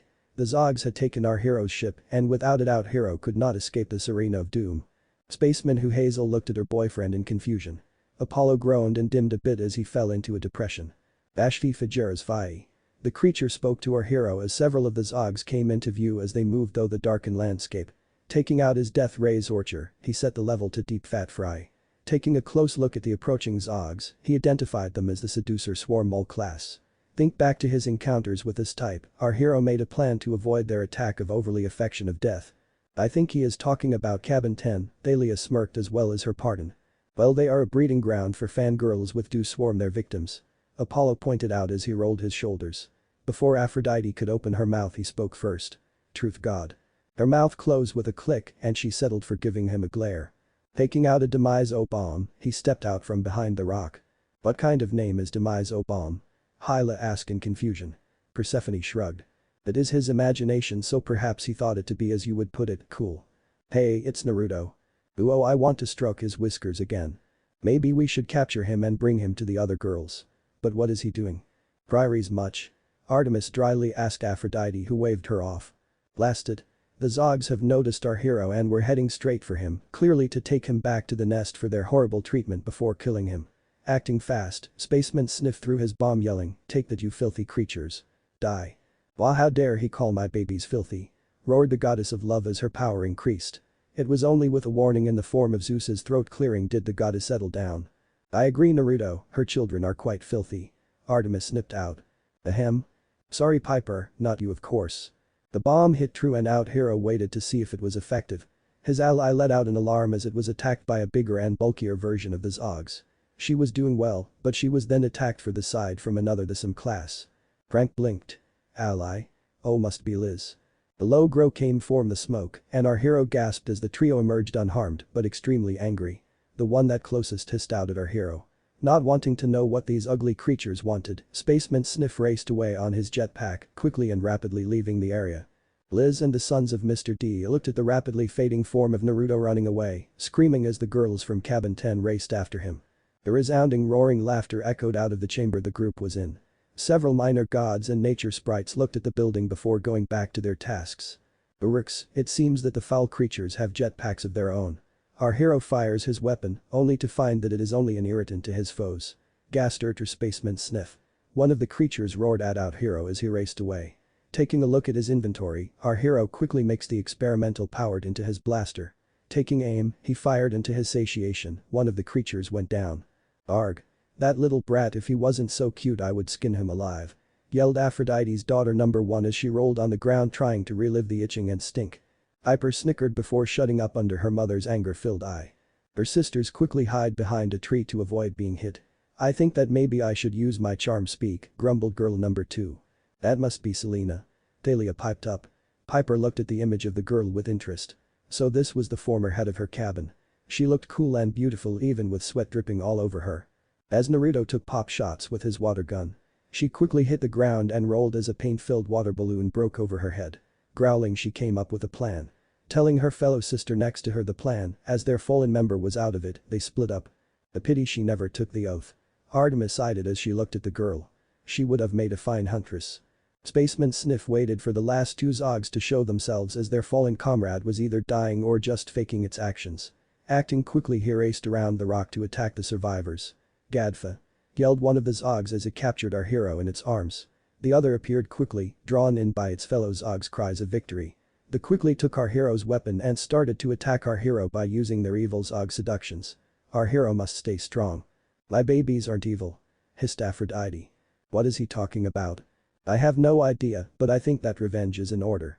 Hold him still as I use my talent to make him surrender and follow us. Well, hurry up, he's starting to kick harder. Spaceman Sniff will never surrender, you evil hags, Naruto yelled as he struggled against the far stronger girl. Aphrodite was so angry she froze up in rage. Artemis took a picture to save the image of the enraged goddess of love and lust forever. He did not. He did. I think that he should be proper punished. Reaching out, daughter number 3 stroked his cheeks causing Naruto to start purring. Grinning she reached out and pinched Naruto's cheeks. Oh. Naruto cried as she pulled. So abusive, Hestia frowned at the scene. Aphrodite grumbled and avoided Hestia glaze. Looking at him dead in the eyes she asked with a smile and twinkle in her eyes, I will let go if you promise to apologize for calling us hags. Naruto tried to shake his head, as Spaceman Sniff would never surrender, but the second girl pinched his butt and he cried out in pain. The girl let go and slowly started to rub the area to calm the pain. The girl who was holding his face let go of his left cheek and started to rub his side. Under the stress of the pain and pleasure Naruto surrendered. Sexual harassment. Hermes called out. I'm sorry. The girls grinned and let him go. No, let's get you to prison, and a horn blew through the woods, signing the end of the game. Rolling her eyes, Selena Beauregard looked at her sister and Naruto with a neutral expression. Never mind, let's go see who won. We did. Percy cheered along with Annabeth. A pity he can't see the fight with the Hellhound, though the story's viewpoint, but he was happy Naruto came out alright. Naruto sighed as he walked aimlessly around the cabin green. Cailloubi was nowhere to be found as he said that he wanted to spy on the quote, sexy dryads and nymphs who were bathing in the creek around this time, whatever that meant. Artemis and Hestia pursed their lips as the male gods and demigods laughed. The Hermes cabin were in the middle of sword fight class. Mr. D's sons were with the Demeter cabin working in the strawberry fields. The children of Athena and Hephaestus were working together on some sort of project. The Apollo and Aphrodite cabins were split between doing a volleyball match, the boys, and getting a tan, the girls. As for the Ares campers, they were taking a special archery class with Chiron after one of the boys from the cabin tried to do a trick shot and nearly shot Chiron. Ares grunted. So what if his children were bad at the bow? Swords and axes were better weapon choices after all. So you could get in close and personal like his Roman son to withstanding. Picking a small rock in his path, Naruto sat down next to the hearth. I'm so bored, he thought as he closed his eyes. Need something? Naruto opened his eyes and looked to his left. There off to the side was a girl that he had never really noticed. "Hi Aunt Hestia." Apollo and Hermes called out. Hermes turned to his brother Jinx, "You owe me some soda and nectar." "What? I clearly said it first. I think the stock from the 70s would do. Are you even listening to me?" She smiled at Naruto as she tucked some of her brown hair out of the way with one of her hands and the other poked at the logs with a prod. Her eyes seemed to reflex the fire in them but add a softer and friendlier glow. Or was that rock just in the way? Shaking his head, Naruto looked at her then huffed and turned away. "It's nothing." "Your actions tell me that it is more than nothing. You want to talk about it? I have cookies." Naruto looked out from the corner of his eye and saw that the girl had pulled up a lunchbox and placed it on her lap. Taking out a cookie she teased Naruto by slowly eating one right in front of him. They always taste better with someone to share them with. Hestia nodded in agreement. Food always tasted better shared. Naruto's tummy rumbled and he blushed. The girl giggled as he rubbed the back of his head. Walking over to the girl he sat down and took one of the cookies. After a bite his eyes started to water. "This," he started, "tastes like mom's cookies." Percy winced and Poseidon sent Hades a look. Hades refused to look at his brother and ignored him. "I'll take that as a compliment then." The duo ate in silence for a while before she asked, "Is it okay if I brushed your hair?" "Knock yourself out." Grinning, she took a brush that Naruto did not notice before and started on his hair. "You need to either cut your hair or take better care of your hair," she said as she brushed. Naruto hummed as she stroked his hair with her brush. Naruto jerked as she brushed out a tangle. The girl hit him lightly with her hairbrush. "Don't move. You three never let me take care of your hair anymore," Hestia pouted to her brother. The big three sputtered and tired to come up with a reply for their sister, who was sending them a sad beaten puppy face. Apollo hid his face as not to call his aunt out. "Sorry." The duo were quiet for a bit as she brushed his hair. "It's about my brother Percy." The girls stayed quiet as Naruto explained how his brother got to leave the camp and got to know who his father was, while as for himself had to stay at the camp and not know who either of his parents were. "It's not fair. The world is, and never was, fair, Naruto. Perhaps your godly parent wants you to grow stronger so that when you are claimed, you are given the honor based on your own merits." Naruto pointed at the Hermes campers in the distance. Many of them were never claimed. Why are some claimed and others not? I understand slightly that the gods do not want to play favorites, but aren't they doing so by claiming some but not others? Why is it that because that we are sired by them we have to listen to the gods? The demigods all nodded in agreement. The gods had no comment and many of them, the ones who had have demigods, pouted. The girl was silent as she thought up an answer to the upset boy. "I can see your argument and I agree. But the gods are prideful, so if you want to do something about it, you will have to become a great hero. Then I will become even greater than even the legendary heroes of the past," Naruto declared with his finger raised up. "Perhaps Naruto, but for now, let me finish your hair." "Priorities much sister?" Demeter asked Hestia. The goddess of the heart giggled and shrugged her shoulders. Hermes was about to comment before several silver arrows sped toward him. Yipping in fear he jumped from his throne to avoid being hit in the balls. Screaming, the god of messengers raced away with an irradiated goddess of the hunt after him. Percy blinked as he realized something. He had forgotten that Calypso was here and had not said hello. Blinking he turned to look at her to do so, but paused for 2 reasons. 1. Annabeth was giving him the do so and die look as she was resting her head on his lap. 2. Leo and Calypso were making out in the corner of the room. "It can wait," he wisely thought as he went back to giving his girlfriend a massage and listening to her purr in contentment. They were in the middle of a break from reading as Zeus wanted to kick the Titan out, but Hestia was for allowing her to stay. The gods were therefore deliberating on what to do, and the demigods and the Titan were in a side room to wait for the judgment. Hyla and Renu were in another corner taking with Frank over matters of New Rome and the Amazons' trading agreements. Jason and Thalia were talking about different ways to train their powers and the merits of having a goddess train you versus a camp. He didn't know what the rest of the group was doing, but he was content. Hermes popped his head in. "Pops wants you, Calypso. The rest of you can enter once I come back." Another arrow zipped by his head and he was gone. An irradiated Artemis smashed the door and growled with frustration that her brother got away again. "Thalia. Summon the rest of the hunt. I want his hit now." "Artemis. Stop hunting your brother and get back in her at once. And bring the demigods as well." "So who's next?" "The doc's not here so I will." Apollo smirked as he summoned the book. Leo and his father smiled at the joke as Athena rolled her eyes.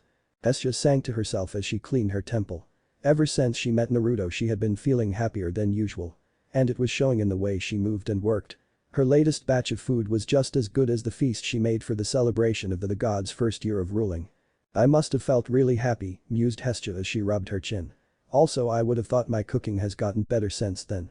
Her power pulsed of her in waves filled with happiness, making every passing immortal on Olympus wonder what was happening within the temple. She must be really happy. Hera groaned as she recalled the last time her sister did that. Half the building on the mountain were set on fire on her sister's runaway powers after a heartwarming soap opera ended by Apollo. Zeus banned it from ever happening again after his temple was melted and his secret book collection of Play God was set on fire. Only good thing was it finalized the move from Spain to England.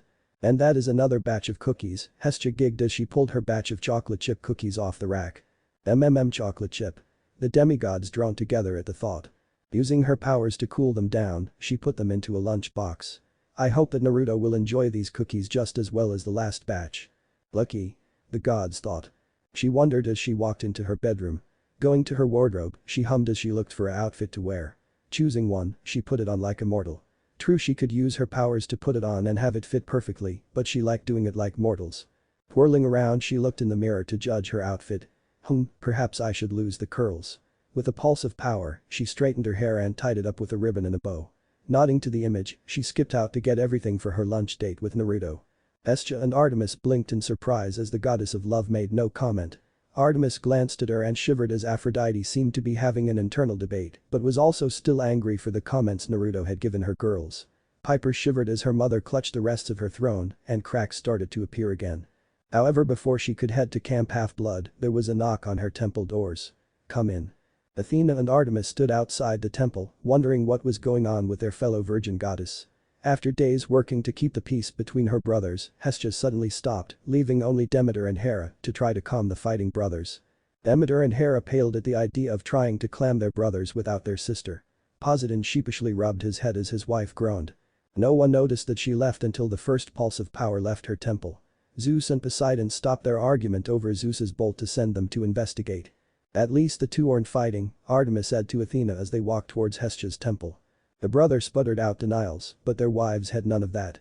Hades snickered as his brothers were berated and thought about how he wished he had a camera.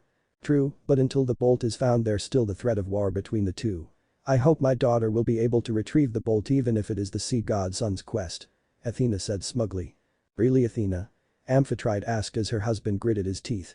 Percy and Annabeth just rolled their eyes. Artemis rolled her eyes as Athena started to mutter about how the boy could have stolen the bolt when the boy was so ignorant about his heritage. It makes no sense for my rival to have his son take the bolt. It is as if someone is playing Zeus's rivalry with his brother. Hermes snorted. You say it when you're outside the throne room, but inside you stayed quiet. Priorities much sis. Hush you. Instead of focusing on your rival, why don't we focus on the task at hand? Artemis growled at her half-sister. That's not often you see teardropping do that. Ares sharked out. A silver arrow trimmed his hair. The fuck hard. As they turned onto the street, Hestia's temple was on. She had no time to deal with Athena's issues with her uncle.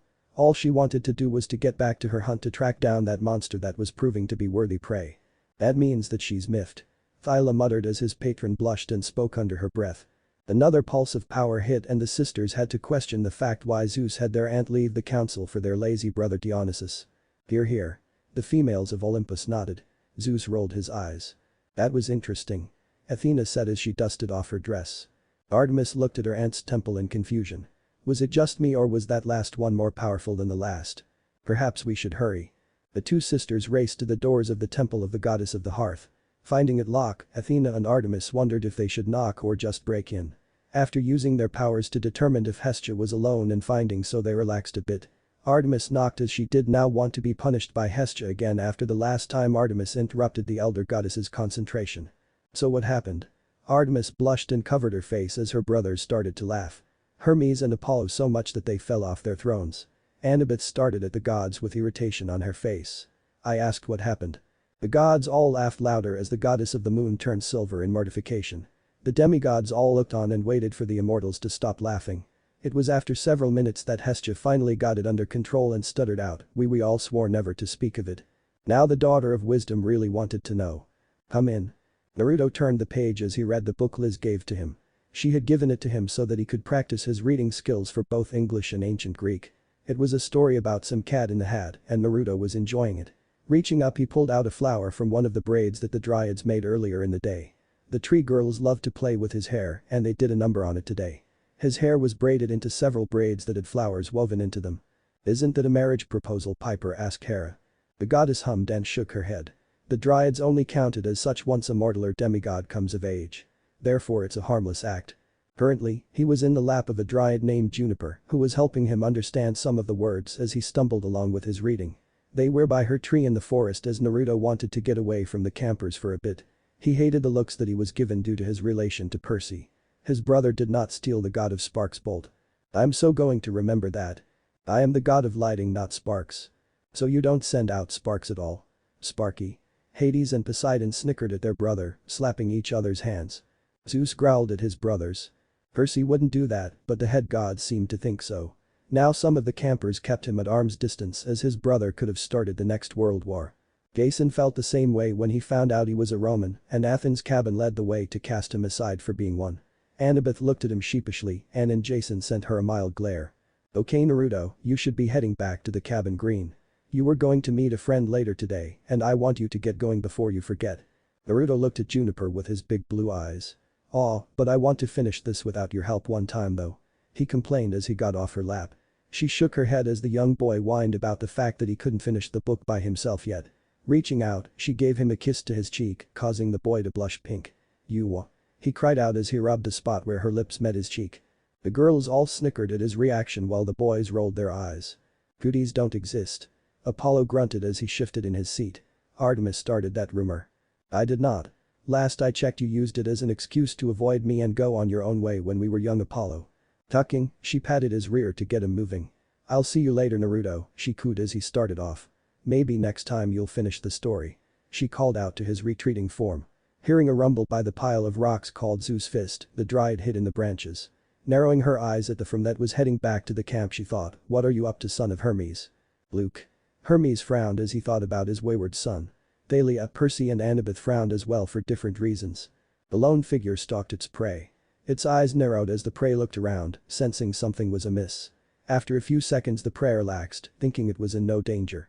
Thalia's and Artemis's eyes glittered and a feral grin crossed the goddess's face. The figure swayed its tails back and forth as it moved stealthy in the underbrush. Getting into position, it crouched down. After a few seconds it leaped. Claws ready and teeth bared it headed towards the foolish prey that was walking unaware. "Ah!" Naruto screamed as Cailloubi headed towards him from above. Artemis started to crackle in excitement as well as Ares, scaring everyone around them. Thalia less as she was crackling with them.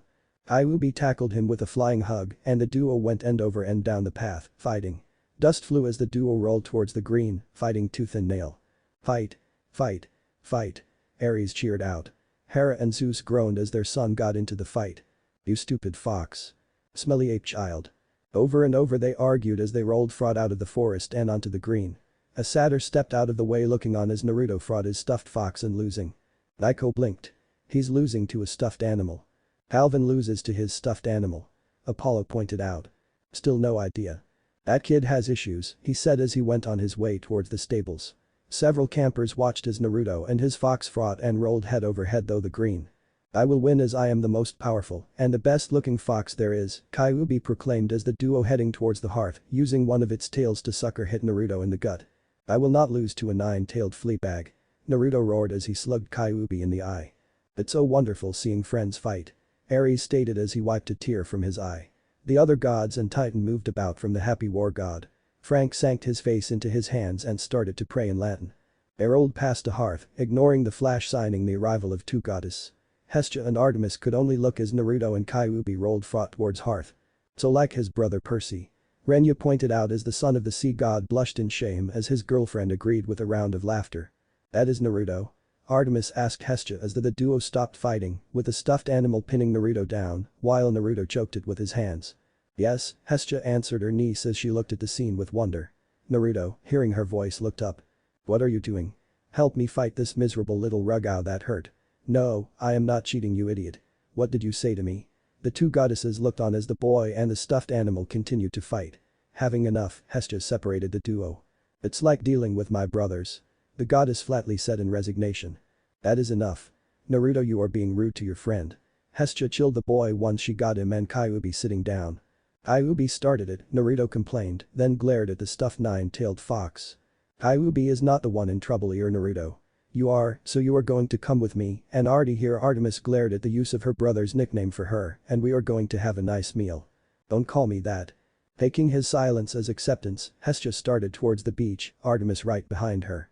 Naruto looked at Cailloubi one last time. Why is it all the girls take your side? Because they know that foxes are far more superior to an ape like you. Ooh. That's not true, you piece of sh. Jason Grace.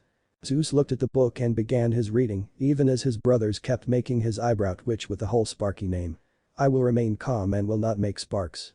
I will remain calm and will not make sparks. Artemis looked at the blonde-haired boy as he ate one of Hestia's cookies, her own still in her hands. Hestia was lying on her side on the sand on the other side of Naruto, head held up with one arm. The other was playing with Naruto's hair. Here was no one on the beach as Hestia had used her power to make sure that the trio would be left alone. Naruto seemed to be happy to be spending time with the goddess, even if he didn't know he was in the presence of the goddess of the hearth and the goddess of the hunt. Whoa whoa whoa. Time out. How can he not know? Leo asked as he pointed at the two goddesses in question. How does he not know, and why didn't you tell him? Artemis blinked. Perhaps I didn't want him to know. Sometimes I enjoy being an average person rather than a goddess, and it gives me a chance to connect with those under my domain. But how does oh yeah? Percy sheepishly rubbed his head. You're the goddess of virgins and he's a virgin. Annabeth took a bite out of her sandwich so she could avoid looking at her boyfriend. The other demigods were also looking at the goddess in confusion. Thalia opened her mouth and Artemis groaned. Yes, I do prefer girls than the boys. Don't you dare make a joke, Aphrodite, Apollo. But I do look after young males before they get infected with their second brain. Apollo smirked at his sis. Hestia spoke up next. Most of the time at the camp demigods forge goddess and assume I'm a regular camper. Perhaps that is the reason why. Looking him over, Artemis noticed that the boy was too girly looking. If it wasn't for Hestia telling her about Naruto, she would have tried to recruit him. True. Well, I still could, she mused as she looked him over. He would have to agree to become a girl, but he is so cute as a boy. Those big blue sapphire eyes, so innocent to the wood, and the aura that he has. Gah, if Aphrodite heard my thoughts she wouldn't let me hear the end of it.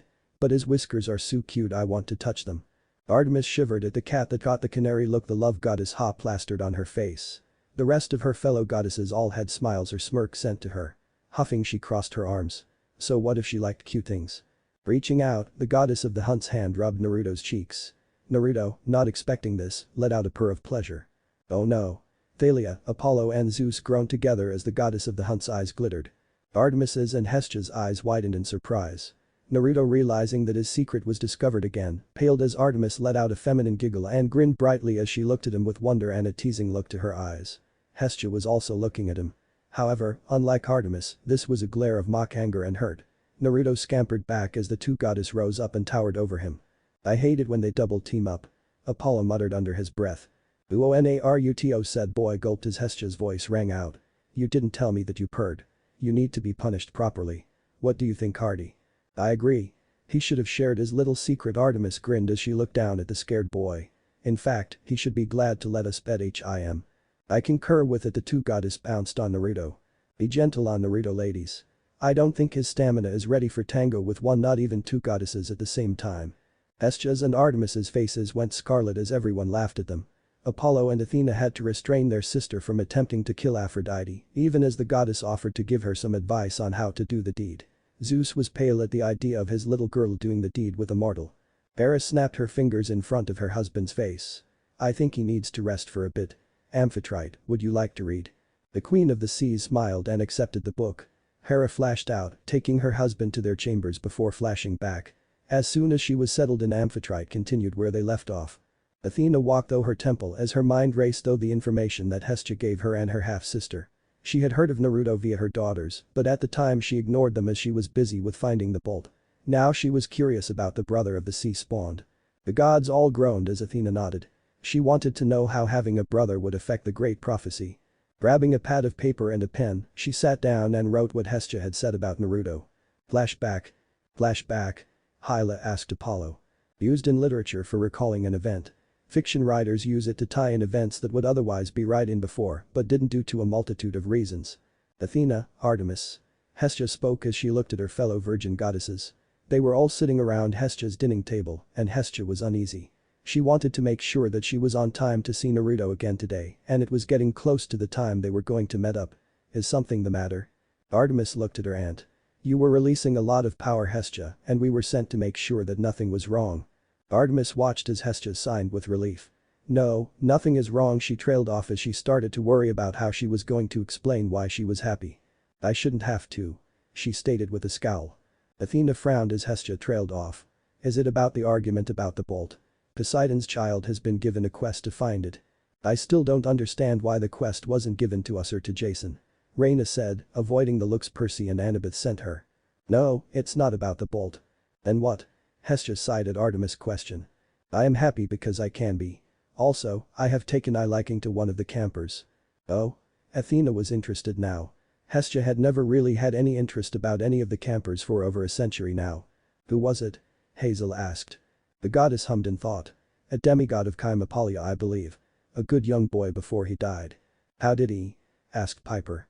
Hades grunted before taking a sip of nectar. The mother of monsters and a very drunk Apollo made a new type of monster that was made of sound. He and several hunters of Apollo's loins were chosen to kill them. He died a hero and I believe still on the Isle of the Best. Not my proudest achievement. Apollo lamely stated. Not saying that she enjoyed the campers' company and helped them out, it was just the fact she had never taken an interest before. Who is it? Percy's younger brother, Naruto. I do not think I have heard of him. Hestia looked at her niece. I take it he arrived at the camp with his brother. Hestia nodded. Yes, and he is a cutie. Many of the girl campers have taken a shine to him as he is such a little brother type. She giggled. I find him to be charming, innocent, energetic, outgoing, and handsome. He should be one of mine. Please. He is clearly one of mine doves. As if sunshine.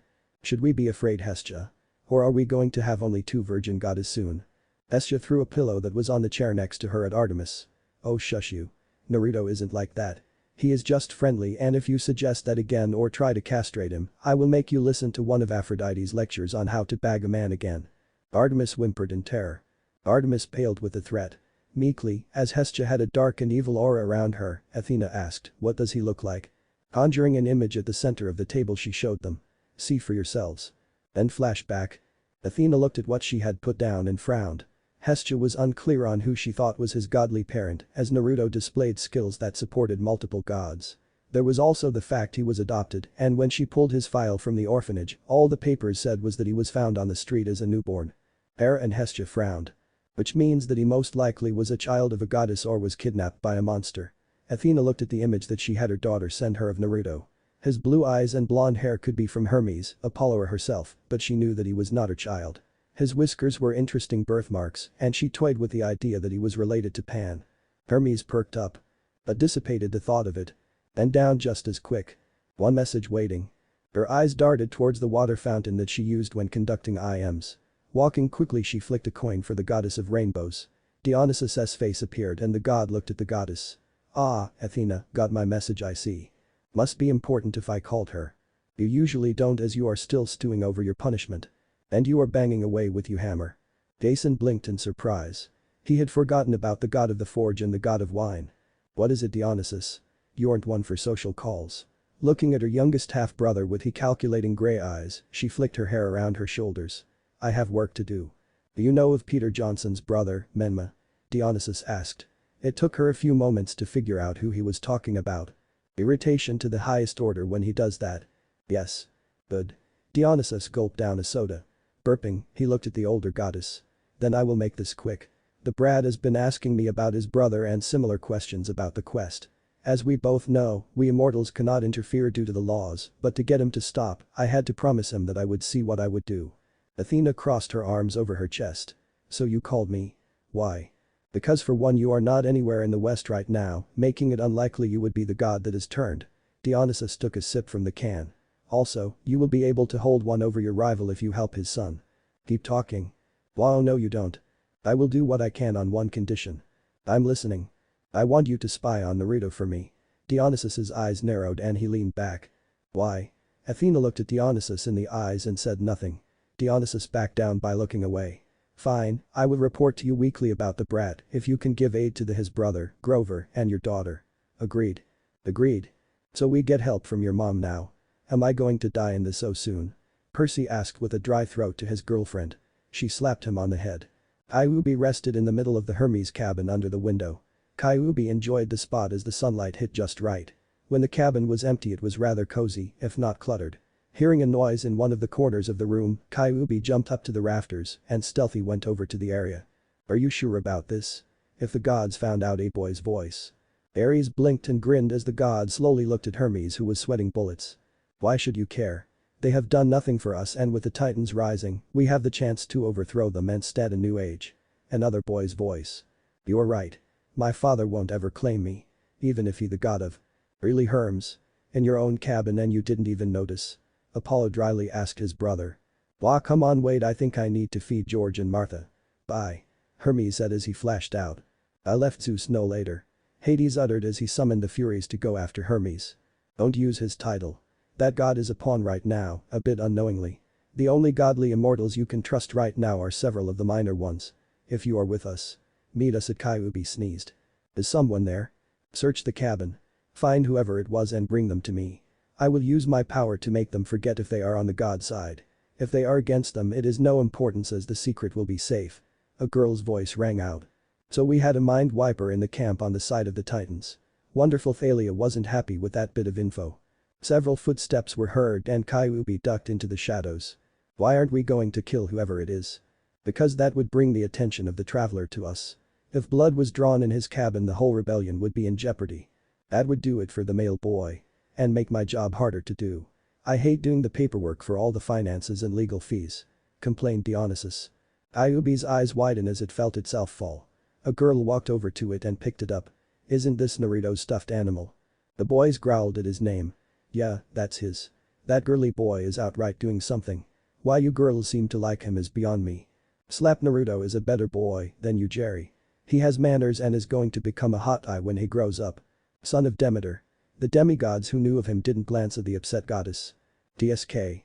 That weakling is nothing. If you like him so much, why is it you haven't made a claim on him yet? You could use your magic to make him your slave or something. And lose his cuteness that screams hold me, I'm weak and innocent." "He does have that vibe." Calypso agreed. "No, I want him to keep his innocence so I can train him to serve us females." "That girl is crazy." Cailloubi thought as the girl went on about how she would train Naruto. "Hopefully Naruto will escape her claws. I do not want my power to be controlled by anyone, and if my container is a pet slave of girls, then his masters are my masters." "Looks like that is it for now. Think we can do another chapter soon?" The queen of the underworld now reached for the book. "I'll be next once Zeus and Hermes are back." "Why does everyone here hate me?" bemoaned the god of messengers. When he got no reply, he pouted and sat on his throne. Feeling the love. Persephone rolled her eyes and winked at her father. Beginning, she blinked at a note. "It seems that there is something that Chaos wants me to read as well." "Well, read the chapter then do the extra bit." Zeus picked up a slice of pizza. "We have nothing better to do." Nodding her head in agreement, she began. Naruto chuckled darkly as he filled up a water balloon. After filling it up, he quickly took out several more and started to fill them up as well. Naruto and Cailloubi were having a water balloon fight and he was determined to win. I wish that the other campers could get along. He thought as his thoughts went back to the day before. But before he went too far down memory lane, he stopped himself. "I need to focus. Cailloubi will not win this time." Annabeth and her mother grumbled as Cailloubi was sure to lose, making it a one-sided fight. "What's you doing?" Naruto screamed and jumped into the air. Matthew gave a low whistle in praise as Naruto cleared 3 feet easily. Apollo gave a thumbs up in approve. As the god of sports, clearing that height was hard to do straight up. He was eating a pizza so he could make a comment. As soon as he was sure that his heart wasn't going to come out of his chest, Naruto glared at the son of Athena. Matthew gulped as he noticed the water balloon in Naruto's hands, ready to be thrown in a moment's notice. Hey Naruto, you aren't mad, right?" "Well, you see," Matthew stumbled over his words as Naruto's eyes hardened. By the gods, whoever his immortal parent is, he must have inherited their glare. He thought as Naruto's glare bore on him. "That's one heck of a glare." Naiko noted with surprise as an image of the glare appeared. At least near Athena level. A round of agreement to his statement made Athena grit her teeth. "What is it?" "I'm in the middle of something here." Naruto growled as he considered whether or not to soak the older boy. Or to get back at him by via prank. He had yet to try to prank the Athena campers due to their blasted intelligence and smarts. "It's hard to even for me to prank her." Hermes thought as Athena boasted about how great her kids are at detecting pranks. Seeing a look from his uncles, Hermes knew that he needed to up the quota on the pranks on her. Also, most of them gave him no reason to prank them, other than the whole standoff that he didn't care for. Thought it would be a great way to get stronger as the Hermes cabin prank kings have yet to breach their walls. My sons will do it first, brat. As if. Liz wants to see you later when you have the time. Something about measuring you to make sure that she makes the right sizes or something. Naruto nodded when Matthew finished telling him what he came for. Oh, you have yet to answer my question. What are you doing? I'm having a water balloon fight with Cailloubi, Naruto stated proudly. Isn't it a bit one-sided? Matthew deadpanned as Cailloubi was only a stuffed animal. Naruto should win unless he was planning to soak himself. Right. Annabeth exclaimed. Naruto tilted his head and stared at Matthew with a quizzed look. Never mind. Forget I asked. It's better that way, son. Athena could feel another migraine forming as she tried to understand the boy. It was infuriating and she could see Naruto becoming more of an irritation than Percus. Cailloubi sat on a rock waiting for Naruto to come so they could start the game. As he waited he thought about how he could explain to the boy what he heard and who said it. That is brat too trusting at times. If we were still in Konohagakure the brat wouldn't be so carefree and happy. Those so-called followers of the Will of Fire would be trying to either kill him or make him kill himself to get away from it all. Only because he contains my power. Should I tell him that I was the one to kill his parents and his twin sister is in the hands of the man that set me on the village? Sister? The group shouted together in surprise. Persephone, Hades, Nico and Hazel all rolled their eyes as the others completely missed the "would killed his parents" comment for the sister. As the group minus the four chattered about the revival of Naruto having a sister and what it could mean, the lords and ladies of the dead were betting on how long it would take them to notice. After an hour of waiting, the goddess of the underworld summoned some corn and threw it at her father. I want to continue look on her face, stopped her from being yelled at, and was given a look of sorrow from Zeus. Cailloubi looked up into the sky and closed its eyes. Focusing, he once more reached out with its senses, looking for a ping of chakra that did not belong to Naruto. Chakra? We don't use chakra. Nico rolled his eyes at Annabeth. So? Cailloubi had taken a liking to Naruto as the brat saw him as a friend and a comrade in arms. The villagers and the ninja of the leaf would have made him think I was an enemy and I would have to pretend to be a bad guy so that he could one day try to befriend me. TSK, as if I would let anyone who wasn't worthy use my power. So Naruto is from a place called the Leaf.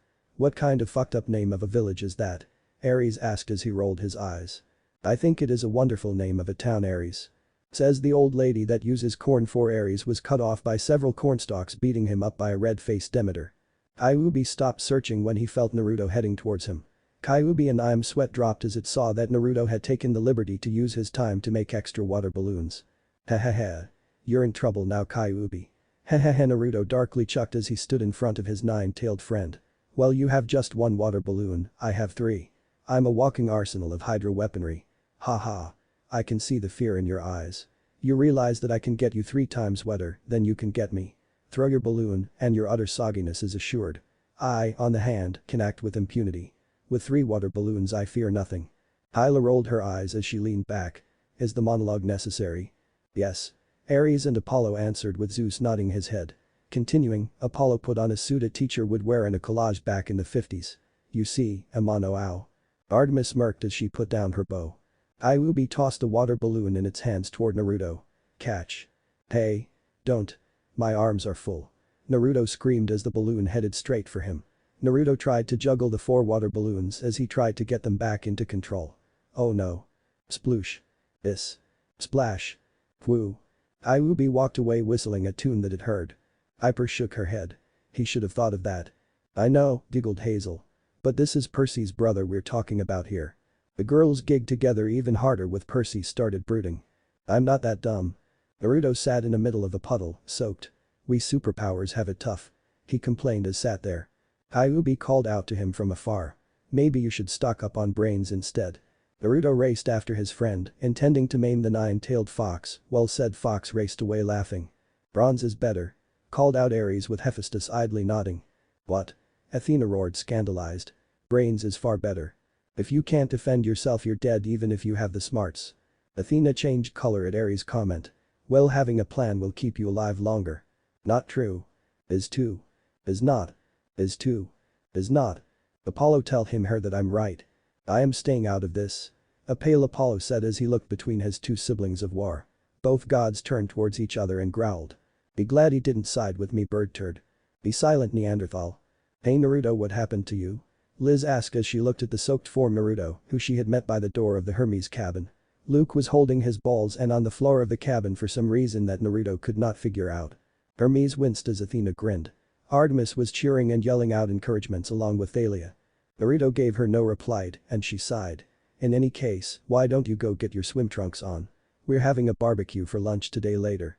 Okay. But what's with Luke? Liz looked at the in pain form of the head counselor with a look that Naruto knew that girls gave when they were upset about something. Oh, him. He's fine. She won't make a fine Amazon, Renya stated, getting shoved her sister. The duo fell into a tickle fight. She said as she waved it off. Luke just curled farther into a ball as the girl's gray eyes did the Athena glare. Looking back at Naruto, she changed the subject. So, met me in front of my cabin after you get dressed so I can measure you and afterwards we can go, fine by you. Good. But the final look at the downed form of Luke, Liz stormed off with a humph. Luke looked at Naruto as the door closed behind her.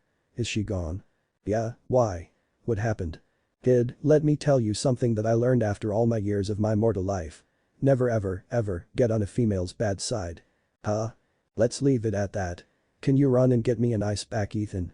Thanks. Luke moaned. That's it? Asked Percy as he stretched his back and arms. Annabeth pulled him down as she wanted her warm pillow back. Nope. The goddess of the underworld answered as she turned the page. There's another part called an omic. Then we'll get to chapter 9. Well, hurry it up please then, dear. Hestia, asked Amand.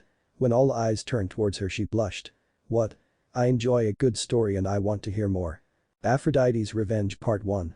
Persephone started before looking at the said goddess, who began to chuckle darkly.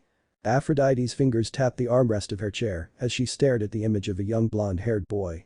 The goddess of love wasn't happy. No, she was infuriated by the boy who had insulted her daughters and by doing so, her. At times like this she would take her anger out on Ares, but he was recovering from the beating she gave him after he had left her to do something else. Ares wisely stayed quiet. How dare you insult my children? She hissed out as she took a drink. Due to an old agreement, she could curse the boy with a love curse until he was in 6th grade, but there were other ways in punishing the boy. He was after all in love of cookies, but she couldn't curse him with an anti-cookie curse, as her daughter kept on giving him a large percentage of the cookies he ate. Not the cookies. Leo called out before snickering. Perhaps I should curse him with no. Perhaps, as she mused as she watched the boy. She wasn't a stalker as he took of his shirt in Hermes' cabin. Sir. Artemis drawled out. The love goddess gave her the stink eye. That's it. She roared as she stood up. Looking at the boy she uttered a curse in Old Greek and smiled as she felt it take effect. Naruto shuddered in the image as he felt the curse settle in. She wouldn't let the curse last long, but long enough for it to make the boy beg her for forgiveness. Perhaps with a collar around his neck when he was older as well as a fox outfit. The male demigods shivered in fear excitement before schooling their features from the eyes of the goddesses. Naruto yawned as he woke up. Blinking his eyes he noticed that he wasn't alone. Hi. Hello, Naruto. Rose Keefe gigged as she shifted her weight on him. The older girl leaned over him and smiled. Have a good night's sleep. One of Hermes. Hades guessed. Hermes blinked in surprise. How did? I know. Your kids have some sort of last name or first name usually relates to one of your domains. Naruto gave her a big grin of his own. Sure it did. Can you get off me please? Rose giggled as she started to rub her hand on his head before kissing him. Getting up, Naruto felt like there was something off. Brushing it off, the young demigod walked towards the restroom to get dressed and take a shower before starting his day. He tried to ignore the feeling of being watched as all the girls stared at him. He was used to it, but today's felt off. Different. Aphrodite grinned as she slowly got what her other self did. Entering the shower he got undressed and thought about what he had to do for the day. Never realizing the plans that were forming all around him. Upon stepping out he discovered Rose waiting for him along with several other girls. The male campers were still in their beds asleep. Shouldn't they be awake right now? He asked the closest girl. They were convinced to go back to bed. She stated as she kicked a hammer under the bed with her foot so Naruto wouldn't see it. The other girls nodded in agreement. They were really tired. Just like you are. I'm going to go eat now. Naruto uttered as he started towards the door, only to be stopped when the oldest of the girls trapped him by holding him close to her body and wrapping her arms around him. Why leave, Naruto? We'll take care of you and we will make you feel really good. You didn't? Artemis asked Aphrodite, who gave her the cat who got the canary grin. I did. Hyper looked at her mother. What did you do? You will see. Apollo muttered as he bowed his head. May the fates be kind to him. Amen. The rest of the gods prayed in hopes of mercy for the demigod. Something tingled in Naruto's head and he quickly got out of her grasp. I really need to go. Racing to the door he found it blocked by two of the girls. Within seconds he found himself trapped by the females of the cabin. Gulping he noticed that their eyes were glowing and shadows seemed to be covering their features. Screaming he ducked, weaved and dodged out of their hands and jumped out of the cabin through the window. The girls yelled out behind him as he raced to the tables to get his food. That was weird. Oh Naruto. Turning around he saw Liz running towards him. Can you please help us with something? There's a spider in our cabin and we need help getting it out. How? Percy asked Annabeth as she shivered in fear. I thought you would have. We do have defenses, but they are smarter than you realize. Shuddering the demigoddess tried not to think of the eight-legged animal in her cabin. Sure. Naruto grinned and missed the look that crossed over the daughter of Athena's face. This gives me the chance to scope out the cabin for a prank. Jason paled and began to whimper in terror as unwelcome memories began to surface. Following his friend Naruto made sure to stay behind and close to her as they walked. The reason was simple, for some odd reason all cabin that had a females in them were watching him. Why couldn't you get someone else to do it? He asked his friend as they crossed over the threshold. Oh, the boys are in the forest after Chiron found his record player missing. He is having them look for it and we girls are the only ones still here. The ones not looking are asleep like in your cabin or are busy. So being the first one I saw I asked you. Okay. Looking around he noted that the cabin was full of books with little living space to unwind and rest. So where is it? The creature is in the back. I'll be on the rafters with my sisters. Saying her part she climbed up to the rafters to avoid the spider and join her sisters who all had fly swatters. Ares shook his head at the sight. Why can't they just kill it themselves? He wondered as he walked through the cabin. Aren't they the kids of the goddess of war or not? Athena blushed and hummed a sound to distract herself from the stairs. Reaching the back of the cabin, Naruto noticed that there was a problem. Hey Liz. The spider is gone. There wasn't any spider Naruto. Liz called down to him. Looking up Naruto noticed too late the weighted net that was falling on him. Jumping down with her sisters, she approached the trapped demigod. We just needed to get you away from those girls so we can have you for yourselves. Another daughter of Athena started to speak as she slowly cut up Naruto's shirt.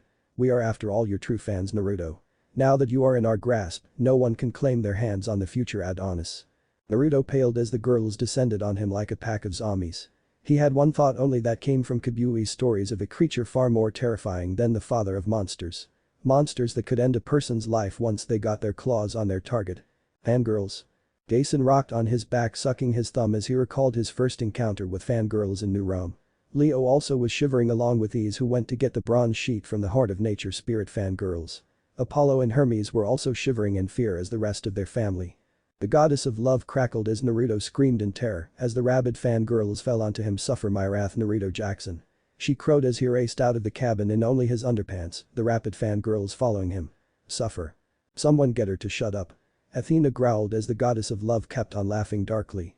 She and her sister were unnerved by the way Aphrodite got into getting revenge on Naruto. Jason was being comforted by his girlfriend as he went through traumatic memories of his fangirls. It would have been funny if it wasn't for Mr. D watching him and making sure his half-brother didn't go crazy. I need a therapist. The Lord of the Skies thought as he placed a bag of ice on his head. What'd she say? Asked Hades loudly. Nico and Hazel looked at him in confusion. Huh? Hades took out his earplugs. What did Athena say? She wants Aphrodite to shut up. Oh. Aelia and Hyla were discussing the merits of each of their female lead groups, while as both didn't want to deal with the rest of the group. Both were really into it, but Artemis interrupted them before it got to blows. Looking at her father she opened her mouth. You should read next father. Very well then. This is it, the time where our hero is claimed. How, you may ask, will he be claimed? If you all paid any attention to the way the plot is going. Zeus, don't insert yourself into the story. Hera execrated at her husband aghast. Zeus stared at his wife. He then pointed at the page. I'm not. It says so right here. This is it, the time where our hero is claimed. How, you may ask, will he be claimed? If you all paid any attention to the way the plot is going. See. Hera muttered under her breath as her husband began to read again. Cailloubi, what are you going on about? Naruto stopped twitching. I need you to hold still. You will notice that I, the author of this amazing or pathetic humans story, had been giving you a lack of information. In chapter 1 I have stated that 3 goddesses all have plans for the naked ape. Wait. What? Everyone stared at book in confusion. Check the beginning of the book. There is no way he could be. Zeus growled at the order his brother gave him but did so anyway. Well. I'm getting there. The god of thunder shouted at his elder brothers. After several seconds he looked up and began to read again. But not before waving his hand in a meh fashion. I will turn you into a rug Cailloubi. Yea, hear me a rug. Naruto Jackson. If you don't hold still and stay quiet until I am done, I will make sure that there will be no more cookies for you until the summer's end. Liz is mean. Percy frowned at the book. Banning cookies. It was a cruel and unusable punishment. Annabeth pushed him for that. But I have never the one stated that they knew of each other's plans for their said son. In any case, they will soon know, as Naruto will face the perils of being wooed by the opposite sex. Artemis let out a TSK. I would prefer him to be a virgin. Well, I'm not. He's too good looking for him to be a monk. Aphrodite stated, buffing her nails. Alia, Artemis growled out. Put me down for Naruto being a virgin for 10 bars of silver. Ha! I say that he will fall in love. He is already a ladies' man, so that he should lose the card once he is of age. I bet that he won't make it. Put me down for 60 years of aiding Artemis on finding maidens for the hunt if I lose. Artemis smirked. In the offhanded chance he loses his V card, I will do several private dances for you and throw in me and my hunters doing a single music video. But I also want, if you lose, to say in front of both camps that I am the better goddess. Deal. The gods all put down their wagers as well. Thalia soon found herself writing several terms and other legal matters before setting the paper down. Leo was not able to get himself onto the list as his girlfriend was distracting him with a kiss. His mortal enemy, so seeks to claim him as her own, she'll enact her plans to enslave the poor innocents. What's the male version of a maiden anyway? Still a maiden, or just an idiot that does know what his tool is used for? There has never been a specific term needed for a male virgin. Someone may have coined a term, but there's not one that I know of that has the same lingual as maiden. Apollo stated as Artemis hummed in thought. In any case, be prepared for the next chapter of Naruto, Son of the Queens. This story is fiction, and events in said story must not be attempted in real life, as none of you have any sort of mythical powers or beings to save you. This tale is copyright protected by international law and by the site. All material belongs to the respected authors, to the wit of Naruto and Percy Jackson. So sit back, turn down the lights, and start reading. I wish I knew who he was talking to. There's nobody else here other than me and Liz. And what's this about 3 goddesses anyway? Dang blasted shish kebab fairies. Yum. Aries smacked his lips, interrupting his father, who looked at him with worry. I want to know more. I am not a maiden. Do I look like a girl to you? Yes. Piper absent-mindedly said as she held on to her boyfriend. Also, will Naruto be able to survive Artemis's cooking? See in a future chapter that shall not be given to make you all suffer. For I am the almighty Cailloubi, with a single swipe of my tails. Oh, wait, the story has started. Just when I was doing my monologue too. Hermes and Aries nodded. They hated it when it happened. Naruto. I said be still. When I am done I am telling Chiron so that there are no more cookies for you. But. No buts, Mr. I hate you, Cailloubi. I will enjoy the cookies that you will be unable to eat, Naruto. TTTHPP. Liz, if I behave, can I earn my cookies back and a favor? Yes, but what is the favor? Can you get me a flamethrower? A most wonderful weapon, Aries agreed firmly. Perfect for those crispy fried harpy wings. I do not know him. Frank thought as the god stared at the god of war. Sweat drop. No. Hit, the Bambi eyes won't work on her. Now if you don't mind, I'm going to fast forward so that you can get to the good part. Huh? What do you mean z. It does say that Zeus defended himself as his brother raised his trident. Naruto lied on the sand, happily eating his hot dog. His friend Cailloubi was next to him, eating the remains of his 4th seagull and tuna sandwich. The lords of the sky and sea bristled in disgust at the idea. All around them, campers were enjoying the lunch on the beach. Zeus and Poseidon were letting the camp have a wonderful time. Apollo's chariot rays of light poured down onto the campers. Naruto made no comment as one of the god's daughters gave the sun a glare. Why? Because several of the oldest girl campers seemed to have a lot of attention from the sun today. Apollo whistled a tune as he avoided the looks his family sent him. Not his fault, honestly. Demigoddesses were hot to look at, that was all, really. Ah, this is the life. No monsters, lots of girls in sexy swimwear, good food and drink, this a fine day at the beach. Said a son of Hermes as he looked at the girls playing volleyball. Hear hear. Percy and the males from camp toasted as they raised their glasses. Don't forget all of those abs and cure butts, girls. Aphrodite teased as the image of the day appeared. He yipped as his girlfriend pressed the point of her spear near his lower legs. What I meant to say is that I am lucky to have such a beauty to myself, and I should only have my eyes to her. Whipped, Frank muttered under his breath as he rubbed the back of his girl. You're lucky you're cute. Now get me a hamburger or else I might remember what you just said. The girl said as she pressed her weapon against the boy's groin before taking it off. Now get going. Yes. Naruto watched as the older boy got up and did what was asked of him by the girl. You know Cailloubi, I don't understand what is up with the guys and gals when they act that way as they get older. I mean, why can't she get up and do it herself?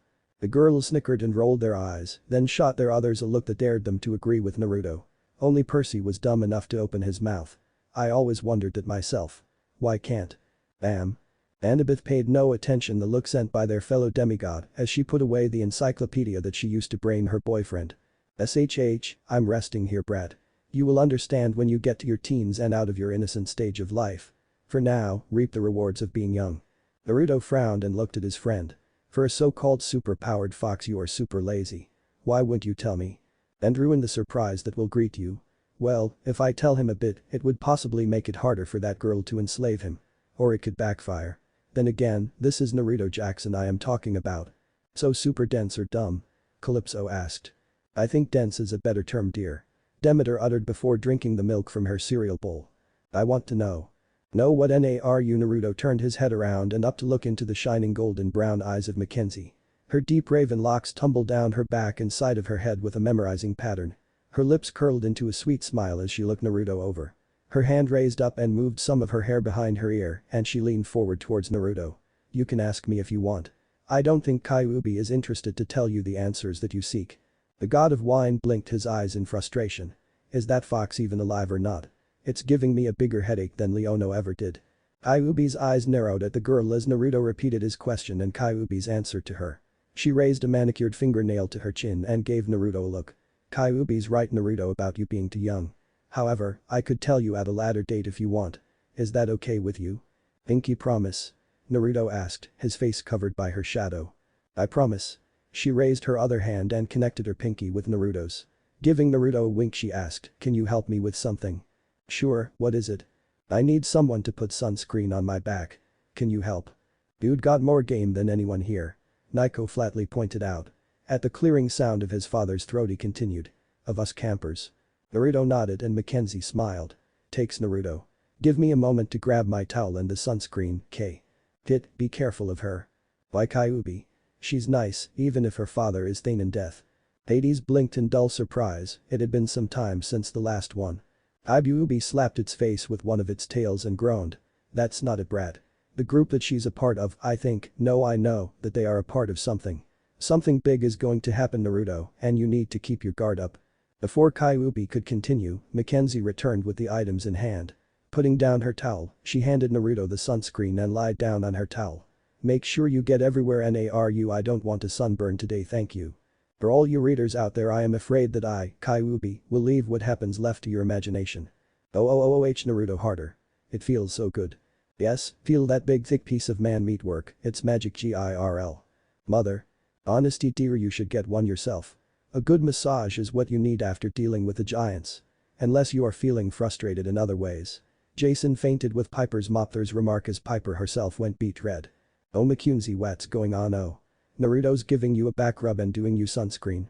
Naruto, if it's okay with you, can you do mine as well? Mine too. Me next. I have nothing to say. Nothing. Onward author, get us to the Friday so that he shall be claimed. I agree. Hades flatly said as he turned the page. He had several days of vacation time on Naruto staying a virgin. Friday. Capture the flag. Usually the air was full of excitement for the game, but there was tension in the air. The deadline for the quest was only a few days away and the people on the quest had gone missing. I hate that hotel. Naiko and Annabeth stated together. Many of Naruto's brother's opponents and others said that he must have ran away. Percy stuttered in denial as he woke up to that sentence. Much to the amusement of Ares. Naruto didn't believe that. Percy was his brother and the older one. His adopted mother said to Percy many times when she thought Naruto wasn't listening that it was the elder siblings that took care of the younger ones. Hestia and Hades nodded to the advice as Zeus brooded. She did tell Naruto that the younger siblings listened to his elder sibling, but also to be his own person, while not trying to give Percy gray hairs. Then why do I have the gray hairs? Leaders usually lose their hair color, brother. Hades pointed out. And a curse I leveraged out from Hecate after our second fight over leadership makes sure of that. Naruto made sure after that to give his brother heck after that. In a friendly brotherly manner, that is. In any case, tonight's game was the Hermes cabin, red vs Athena cabin, blue. Luke had made alliances with Ares, Demeter and Apollo cabins. Athena had gotten the rest. Liz was the substitute head of the cabin as her sister was on the quest and had shown that she was a daughter of the war goddess of strategy by getting the daughters of the love goddess to play seriously in tonight's match. Something that had gotten the envy of many of the campers as the cabin of the love goddess usually sat out during the games and less against the hunters of Artemis. How? Annabeth roared in fascination and want to know how. Side note, tell Artemis that she should probably change her name if the hunt comes, as I am unsure what the goddess Artemis will think of a demigod having her name. Naruto thought as he put on his colors and armor. Said goddess shrugged. I would be honored if she stayed semi-true to my name. Also, no one is allowed to call me Artie. Hum on Art my knee. He shuddered as the females on the other team gave him a look that sent him into fight or flight mode, as Chiron described it.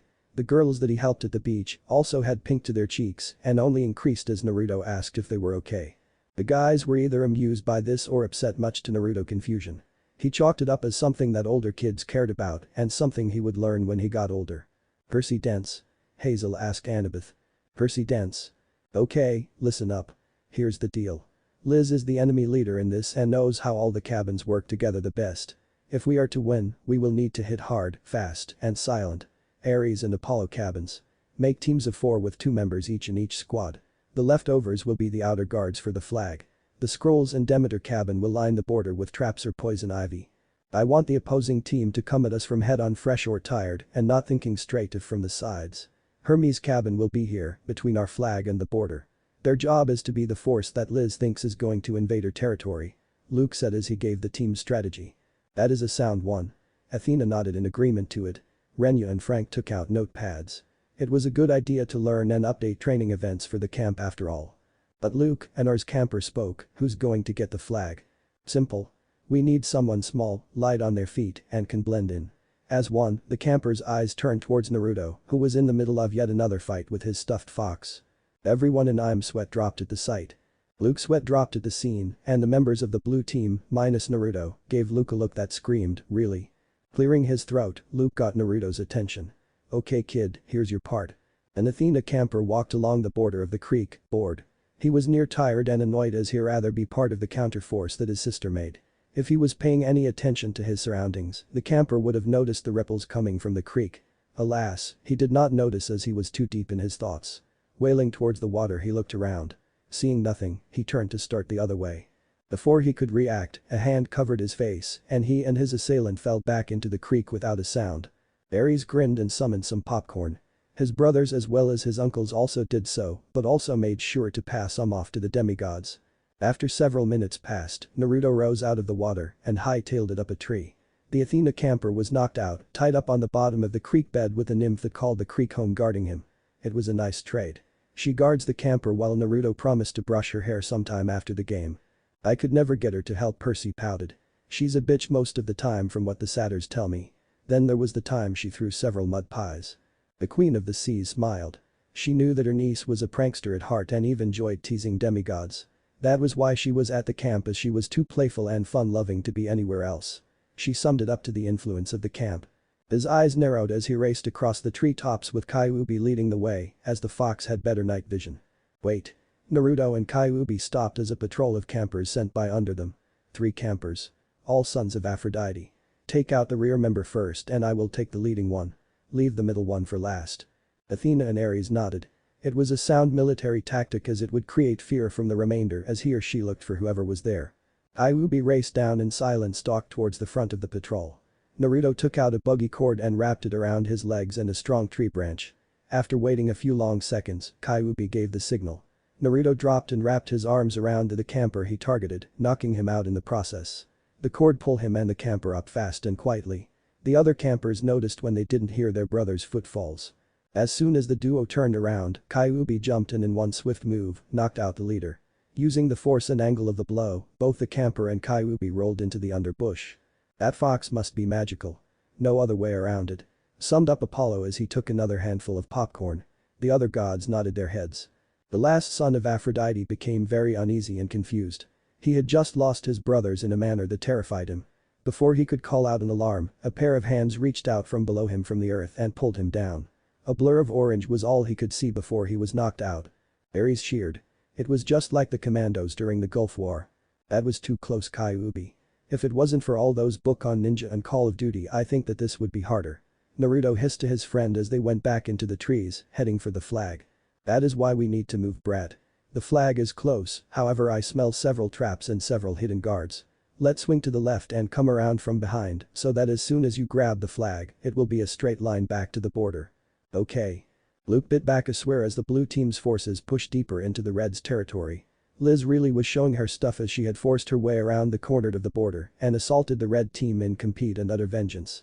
I knew that she was good, but this is crazy, he thought as he deflected a spear thrust with his sword. Liz was holding onto the red team's flag and was being protected by her team by being in the center with layers of her teammates surrounding her. The Roman formation, I thought that your siblings wouldn't lower themselves to do so. Shut up. It is a tactic, nothing more. The fighting was heavy as the red team tried to get back the flag or delay the movement of the enemy. However, Luke wasn't worried. He was worried that his plan was in tatters. He had sent Naruto alone into the enemy territory on a hunch and he had no idea the status of the kid. As one, every eye turned and widened towards the source of the sound. There was Naruto, holding the flag, screaming as the blue team flag guards chased him. Naruto raced across the border, flag in hand, as no one could understand what just happened. Now we will see who his parents are. Jason asked as he looked at Percy. The son of the sea nodded. That's how I was claimed. Red team wins. Chiron declared as he blew his horn. He was amused and interested on how the blue team lost this time. It will a good story, I hope. The red team was too tired to cheer and Liz was trying to keep from laughing. Okay guys, we lost. She told her team in good nature. Her brothers and sisters looked at her if she was crazy. After all the hard work and build-up, stopped by a young brat that had gotten the flag. Athena was quieted as she swore. But she wasn't horribly upset as her cabin had lost before, but it was upsetting that a brat did so. It was then that it was if lightning struck the campers and Chiron. As one they looked at the flag and Naruto. What? The light appeared over Naruto's head. As one, everyone waited to see who Naruto's godly parent was. Every jaw dropped and Chiron was barely able to get out the words. Zeus opened his mouth and his face went purple in anger and shock. Well?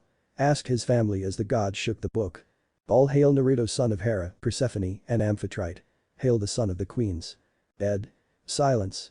One would think that the three brothers Zeus, Hades and Poseidon would be angry or furious at the reveal of Naruto being their wives' son. That they would be setting off natural disasters everywhere in their rage as they fought with their wives over such an event. You would be half right. Apollo snapped his fingers in front of his uncle a few times before turning to the rest of the gods who had flashed in. They're in shock still. He stated, impressed as it had been over several hours since the reveal. All the brother were chalk white with their suits or beach clothing a bleached color. Hermes snickered as he and Ares doodled on Hades and Zeus' face a few hours after the meeting was put on hold. They knew that they would be punished, but it was worth it. Poseidon was spared only because they could decide on what to do to him. The demigods were slowly entering in after spending the night in one of Hermes' temples with yawns and groans of mourning to the gods. So, Naruto's the son of the queens, huh? Piper uttered as she chewed on a strand of hair, much to her mother's ire. What I yawn want to know is how. Percy asked as he rubbed his eyes. He is a demigod so he should have a single mother or father, right? Erichthonius. Everybody turned to Apollo as the sun god sipped on his morning nectar-laced coffee. He was Athena's and Hephaestus's son by blood, but he was a demigod without mortal parents. He would have been immortal but those fools released him from the chest too soon. Athena growled softly. Hephaestus scratched his beard as the duo eyed each other. Hera turned towards the Athena and Apollo. Do you think that something simpler may have happened? Could have. Apollo shrugged. But several of us have had our bloods mixed before and yet there has been no other like Erichthonius. Naruto notwithstanding. Ares reached out and grasped the book before flipping to the next chapter. I don't know about you lot, but I have a good feeling about this chapter. And that is why we should be worried. Shut it, half pint. Aelia leaned over her brother's shoulder and began to snuggle up to his body. Piper didn't mind as she thought it was pretty cute before doing the same thing to the son of Jupiter. That was before a loud bang came from a shotgun that Urs held. Now, let's begin. Grinning, the god ignored the raging looks being sent his way. All hail Naruto, son of Hera, Persephone, and Amphitrite. Hail the son of the queens. Cryon declared. There was a hush as everyone stared at the banner and the lights over Naruto. Then Cryon fainted from the stress of everything that was happening. Mr. D was looking like he always knew the universe was out to get him, and this proved it. Truth. The said god then rolled his eyes and went back to his coffee. Well, not wine, it was a poor man's, god's, substitute. The campers started to talk in hushed tones, some with a bit of anger, others with pity. So we got another claim day. This time by the king's wives. Shit, they're going to blow their heads off. There. Nope, sorry. You think? Persephone and Amphitrite have had demigods before, but Hera has never had any. She is the goddess of marriage, and her husband is the one to have affairs, not her. Hera blushed as her fellow queens rolled their eyes. Persephone cleared her throat and blushed as Amphitrite sent her a wink. We haven't with each other, Ares, don't make such comments. Boy. It says so right here in the book. I wonder what kind of demigod abilities he'll have. Oh, this means that he isn't related to anyone here. I wonder if they will object to their son being mine, I mean, our pet. Great, now we have a new celerity. Well, at least the cabin is reduced by 1. If only we could expand and increase the total carrying capacity of the cabin as well. One of Athena's. Hermes nodded before stealing his brother's toast. Can I eat him? Cailloubi asked Naruto as the fox looked at the down trainer of heroes with a gleam in its eyes. Yes. No. Came the chorus of replies. Ares pouted and griped the book harder. Naruto snapped his head towards the fox, trying not to hear the whispers all around him. No. I wanted to know what human horse tasted like. I have tried human and I have tried horse, but never both at once. Cavalry doesn't count, too much time separating the armor, and I don't like eating human. Too easy to kill. Even if you have no teeth, claws, scales, feathers, poison, hoofs, fur, or. Artemis hummed in agreement to the fox's speech, with Thalia edging away from her. I get the idea, Cailloubi. More like the animal kingdom version of fast food if you ask a large or medium-sized predator kid. And that is way monsters have eaten humans for as long as the race has been around. Artemis's comment did not do any favors to the demigods. Cailloubi? What?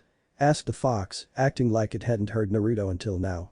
Naruto rolled his eyes and looked up at the lights over his head. He found the patterns of the 3 hitting each other and each trying to get over the center of his head interesting. Unbidden, an old memory rose from the back of his mind. It wasn't clear, but he could make out a red eye with 3 commas encircling the iris. The eye and the light slowly started to change shape into something else. All the 3 lights became 1 light with a part of a symbol of power of each goddess. The eye's design changed into 3 stretched evenly spaced triangles around the pupil that had a curve at the top around the eye to form a circle, making it similar to a pinwheel. Then an image of a girl entered his mind. Oh ho, a girl. The goddess of love was all smiles. All the dense virgin act was getting to her nervous with the boy, and she was hoping for a scandal. A sharp pain flared like someone just hammered a red-hot iron into his temple of his head. Naruto cried out in pain as his body blacked out, trying to block the pain out. As he fell, several campers raced to his aid to make sure he was okay. Several campers slowly backed away. Cailloubi watched as they stayed nearby, but far enough away to talk without being given a second look. The best thing about these ears is that I can't overhear what they are saying, it thought to itself. What it heard made the fox shiver to the core. I got to warn Naruto. Titan supporter. Percy explained to the Romans and Amazon, who quickly frowned. A single red eye opened as its owner felt a pulse of chakra that it had thought it would never had felt. A lone girl in a cell head chakra spiked and the owner watched as the crackers started to move towards the direction of the sea. The owner's eye narrowed as it thought about this turn of events. After he had lost the Cailloubi host, he had thought that Moon Eye plan was never going to be complete. Now, he knew an idea of the direction of where the girl's brother was. And there's the villain Hermes munched on an apple. But his sister? Demigod as well. Artemis stabbed several pieces of bacon with one of her knives before speaking up. Possibly not. We'll have to see. For some reason I can't explain, she reminds me of Apollo. He cursed as he felt the walls of his prison for the girl shake. The third Zanbu and the Toad Sage were determined to get in. After years of hiding the girl so that he could find the Cailloubi brat, the thrice-damned Leaf Shinobi found out about her general whereabouts. Too bad for the 4th, his daughter had lived up to her usefulness. Thobi opened the cell and walked to the girl that had been his prisoner for many years. Taking out a kunai, he slit the girl's throat and used her blood to write the Toad Sage a message. Wahoo. This is good. Ares. A girl was killed and you think it is a good thing. Hestia flared her power to stop the two from coming to blows. Enough. Ares, continue the story. You failed him and now on the eve on your revenge for his death, here lies his daughter. It is a shame, she was a screamer in bed. The things we did were worthy of being in your books. Here's her core. She has outlived her usefulness to me anyway. The Cailloubi is after all waiting for me to collect it. That was what Jiraiya and the Anbu found written on the wall, with the girl's body on the ground, her blood pooling around her. Harry Potter much? Renyu's expression spoke volumes of her view on the subject. Various looks of disgust were on the faces in the room, with the exceptions of Ares, Athena, Apollo, Mr. D and surprisingly Annabeth. Why aren't you disgusted, Annabeth? Her boyfriend asked as he tried not to think of what happened to Naruto's sister. It was too easy. She began to explain. Why leave a message in blood if killing the body would have done the same thing? No, she might be alive, and this is only psychological warfare. Ares grinned at the daughter of Athena. Crackling, he rubbed his hands together. Right, you brat. There was that one time. Calypso flickered a piece of toast down his throat, causing the god to gag before tending to Leo as the couple ate their breakfast. Tyron and Mr. D were at opposite sides of the living room, each in their own world. Mr. D was rubbing his head in thought of the claiming that happened earlier in the night. Naruto was asleep on the second floor as Luke pointed out that while he could be in the Hermes cabin, as he had two minor godparents, the other one of his mothers was Hera. What do you think? If he was let into Hera cabin? Persephone clicked her teeth at Hermes' question. I would not mind too much as she is his mother, but I don't know how my fellow queens think. Ladies. I would have to remodel my cabin.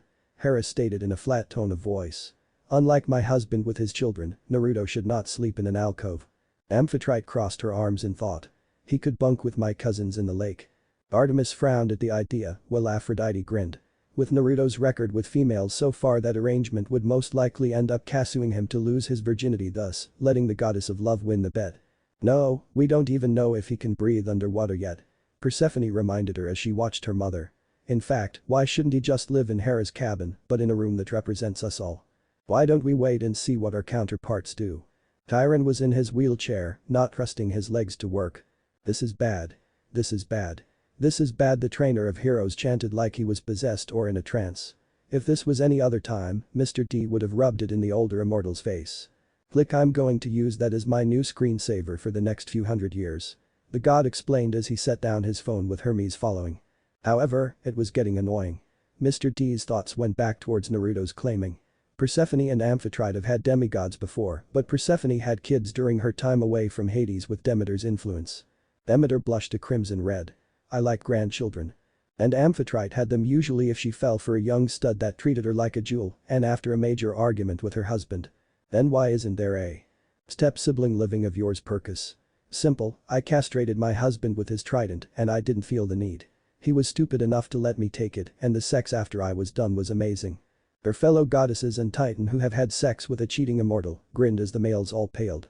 Hera was a shock, as the goddesses was not one for affairs. That was the old spark that had a sexual inferiority complex that made him pop kids left and right. I do not have a sexual inferiority complex. Roared the king of the gods as he came out of his funk. His brother following soon after as they laughed at Zeus's enraged face. Hera was in titters at the idea and at her brother's enraged and embarrassed face. Apollo hummed in thought. It does make sense after all though. Zap. My mistake. Groaned the god as he got up from being hit by the master bolt at low power. But never in most deranged state did the god of wine believe that they would have a son together. Not by choice, that the claiming was as chaotic as what it was. He took a sip of alcohol-laced nectar. Not as good as wine or beer, it was a god's poor man's substitute. Mr. D sank into his chair as his father eyed him. I have never seen anything like that. With the deadline hours to minutes away. I can't think while he's like that. I could do that. Mr. D got up and walked around until he was standing in the doorway right behind Chiron. Using his powers, he willed the room to become soundproof and covered the room the boy was in with a soundproof cocoon. Clearing his throat, Mr. D took a deep breath. Chiron. What is the meaning of this? Why has this child been claimed by my wife? Mr. D roared in Zeus's voice. It was something that he, Apollo, Ares, and Hermes had mastered. The art of voice mimicry. It was a great trick for parties after all. Number $%. Percent and number $. What is he saying? Asked Ares as Zeus frothed out words behind a silence barrier that Hephaestus activated. Everyone shrugged.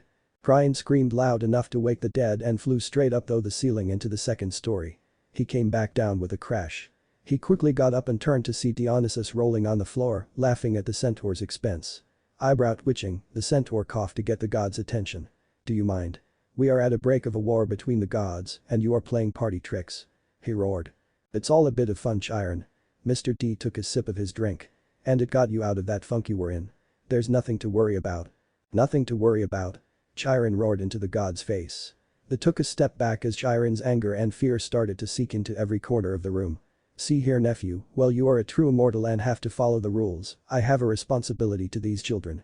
I watch every one of the campers come here over the years, see them grow up and die by a monster, or if they are lucky, old age. I have seen too many die and that boy is innocent. Oh Chiron. Hazel whispered in awe of the Greek trainer of heroes. The Greek demigods and Jason all puffed up their chests in pride of. Innocent. Chiron, that boy is anything but that. He is different than any other half-blood I have ever seen. I'm not sure if he is even a true half-blood. The only reason I can tell he is a half-blood is because I can tell that half his blood and flesh is human. Even if it feels often seeming like it has been charged by something. I thought I was the god of medicine. Well, I was there and you weren't. Shut it. The two immortals' eyes stared into each other, one with anger and worry, the other out of boredom. A flash of light stopped the stare down. Yo, Chiron, bro, Pops wants to see the newly claimed demigod. "'K if I take him?" A tired Hermes stated as he typed on his iPad. Hermes grinned. "Hey me." He called out with a wave. Chiron opened his mouth to object, but Dionysus opened his mouth first. "Go right ahead." Hermes nodded and flashed out. After a few seconds, a loud scream that was identifiable as Naruto's filled the night air from the home of the gods. "Perverts. Not all of us." Artemis signed in despair. It was hard being the only one of the ones that weren't perverted at times. "I call the Amok." Snatching the book from her boyfriend, the goddess of love opened the book. Part 2. Naruto shivered as the fangirl mob raced by his hiding spot. It was horrible as the girls have all gone insane. He was used to having girls treat him as a cute toy at times, but this was insane. "You wish. I need to get out of here." Slowly crawling his way under the porch of the big house, Naruto wondered if Chiron knew about the skeleton with what looked like to be a uniform from the Civil War doing under his hooves. How was I to know? Naruto froze when he heard the stamp of feet racing above him, not daring to tempt the old ladies to having him discovered. It had been several hours, and the girls were getting to be a pain with their fangirl craze. Licking his parched lips, he began to move more carefully as it was clear that they were honing in on him. Though the cracks between the floorboards, he could see several demigoddesses looking around. Idly, he noted that if they shifted their weight over to the left, he could see their underwear up their skirts. Artemis grit her teeth as she tried to stay calm. He wasn't a pervert, but he was getting too close to the border for her taste. Not that he wanted to. He could never understand why other older boys were so into looking at girls in their underwear. He needs to grow up faster so he can achieve. "No." Came a flat reply from the queens to Apollo. Perhaps they wanted to try it on. The females all smirked at the red faces of the males around them. "Yes, Percy, do you want to try on my bra?" Annabeth teased Percy as she shifted her weight. She gigged at his stuttering reply and red face, steam rising from his ears. Jason avoided his sister and Piper's smirks and the hand that was rubbing his butt from his girl. "You would look good." Piper giggled at him before pinching it. Moving again, he eventually reached the other side of the porch where it was a quick dash to the forest. Closing his eyes, Naruto listened to hear if there was anybody around. Upon not hearing anything, he darted out to the forest and dove into a bush in the nick of time to avoid being seen by a girl from Ari's cabin. "Hey Naruto." Flinching but not yelling in fear, Naruto turned to see Jupiter looking at him. "You got to help me, Jupiter." He exclaimed, "They all gone all fangirl on me and I need a place to hide. Can you help?" Hermes and Apollo snickered as one. "Of course I will, Naru. But I need you to come with me. You trust me, right?" "Why are you asking me that?" "Of course I." "Perfect." Jupiter grasped Naruto and raced away with the boy being flown dragged her by her speed. After several minutes she stopped. "I got him, ladies." Multiple dryads appeared around them and before Naruto could react he was bounded by tree roots and giggling tree sprites. Naiko shook his head. "Is this really a curse or not? Seems to me like he is having the most luckiest day a male could have." Apollo snorted. "Wait for it, kid. Fangirls are evil and Naruto lucky that he is even alive right now. It can't be that bad." Leo retorted, earning him looks from the gods and Titan. "You're all ours now, Naruto. We'll water you, feed you and keep you warm. All you have to do is to stay here with us forever." A dryad from a conifer spoke as she brushed the cobwebs from his hair. Another one pushed her off to sit on Naruto's bound lap. "Hey." Naruto looked over to see the girls from the cabins all standing at the boundary between the forest and the meadow. "He's ours, so back off, sprite." "Meow." Thalia whistled as she put away her bow to the amusement of her pardon.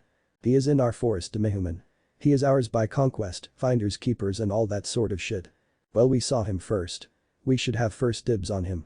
Naruto's sweat dropped as the clearing fell into chaos as the girls all fought over the right to own him. Can I go?" "No." Came the chorus of voices as the girls fought. Until one girl got an idea. "Why don't we share him? Or cut him up into personal Naruto pieces?" And that is why Leo. The Lord of the Sea looked at the book that flew onto his lap. "Well, I guess I'm up for reading," he stated with a smirk. Zeus rolled his eyes. "Just read." Percy Jackson was wondering when did his life become something out of a video game. "I still do at times." "Ditto." "Yeah. What's a video game?" "Prank." "Working on it." It all started when he was on a field trip. Mrs. Dodds had taken him aside after Nancy had gotten soaked. Mrs. Dodds was his per-algebra teacher until she became a fury, which Percy killed with a click pen turned bronze sword that his Latin teacher tossed at him. By luck, he was able to kill the monster, only to have the whole school forget about Mrs. Dodds and a new teacher take her place. "She still hates you, Percy." Nico deadpanned at his friend. The son of the seas groaned and nodded. He would too, but she was eviler as a math teacher than when she was as a fury. After months of wondering if he was insane, Percy was able to get Grover to squeal just a bit. Alia smirked at her half-cousin. "Months, Percy, for shame. Why didn't you bribe the goat? You try bribing him when everyone thinks you're crazy." "I don't, Peter Johnson." I don't think he means that, Mr. D. E. Whatever, Grayson." "It's Jason, sir." After telling his friend about the three old ladies at the fruit stand cutting the tread, Percy winced as Annabeth smacked him with a rolled-up newspaper. To be fair, he was stunned that she even had a newspaper to yelp out in shock. Grover freaked Percy out by talking about the 6th grade and how they never seemed to survive after that. So Percy ditched him and went home. His younger adopted brother was ecstatic to see him, which lifted Percy's spirits after the scare Grover gave him. Smiley Gabe tried to stop the breach trip that Sally planned, but she was able to convince him that everything would be okay. As if. In the middle of the night, Grover was at the beach, pounding on the door. Naruto was asleep, and Percy was stuck carrying him to the car as his mother was scared. Grover, who happened to be half-goat, was no help at all.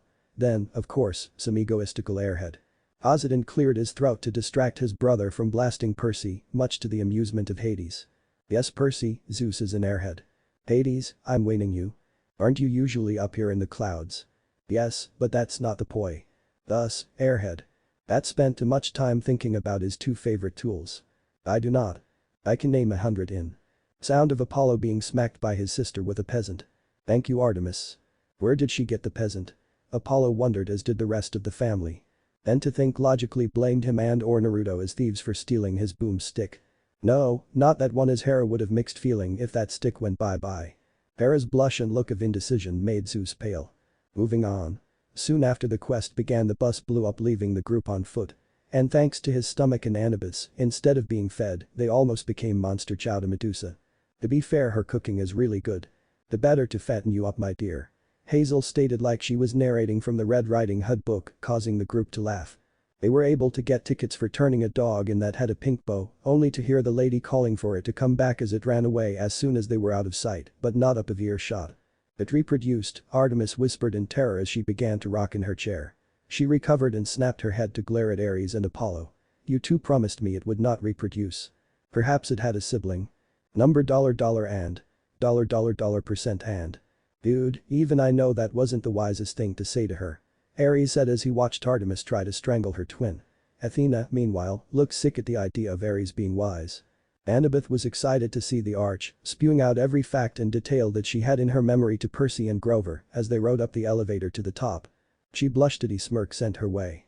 She couldn't help it that she was excited. Of course, Percy had Tuda trapped on the top floor with the mother of all monsters, the terrible anteater Echidna. Let it be known that she hates the land down under for naming that anteater after her. Even if it had Western ideals, it was too far away for her to have her revenge, Percy hoped. The god of the forge rolled his eyes. "There's a reason behind all the poison-using animals down there exist." Of course no one noticed, and his comment went unnoticed. In another life, Percy would have had been overwhelmed by her son, the Chimera, attacks. As one, everyone blinked in surprise. "Wait. What did it mean?" he asked in confusion. He would have had been forced to choose to jump and possibly be killed by the hide or be roosted. But this was not that life. In this one, Percy, while not the brightest tool in the shed, was forced to think on his feet because of his brother. And that meant thinking ahead and being prepared for nearly anything. "A smarter Percy," Athena whispered in surprise before leaning in closer to the book as if to pry into the pages for more information. The two monsters were lacking of information.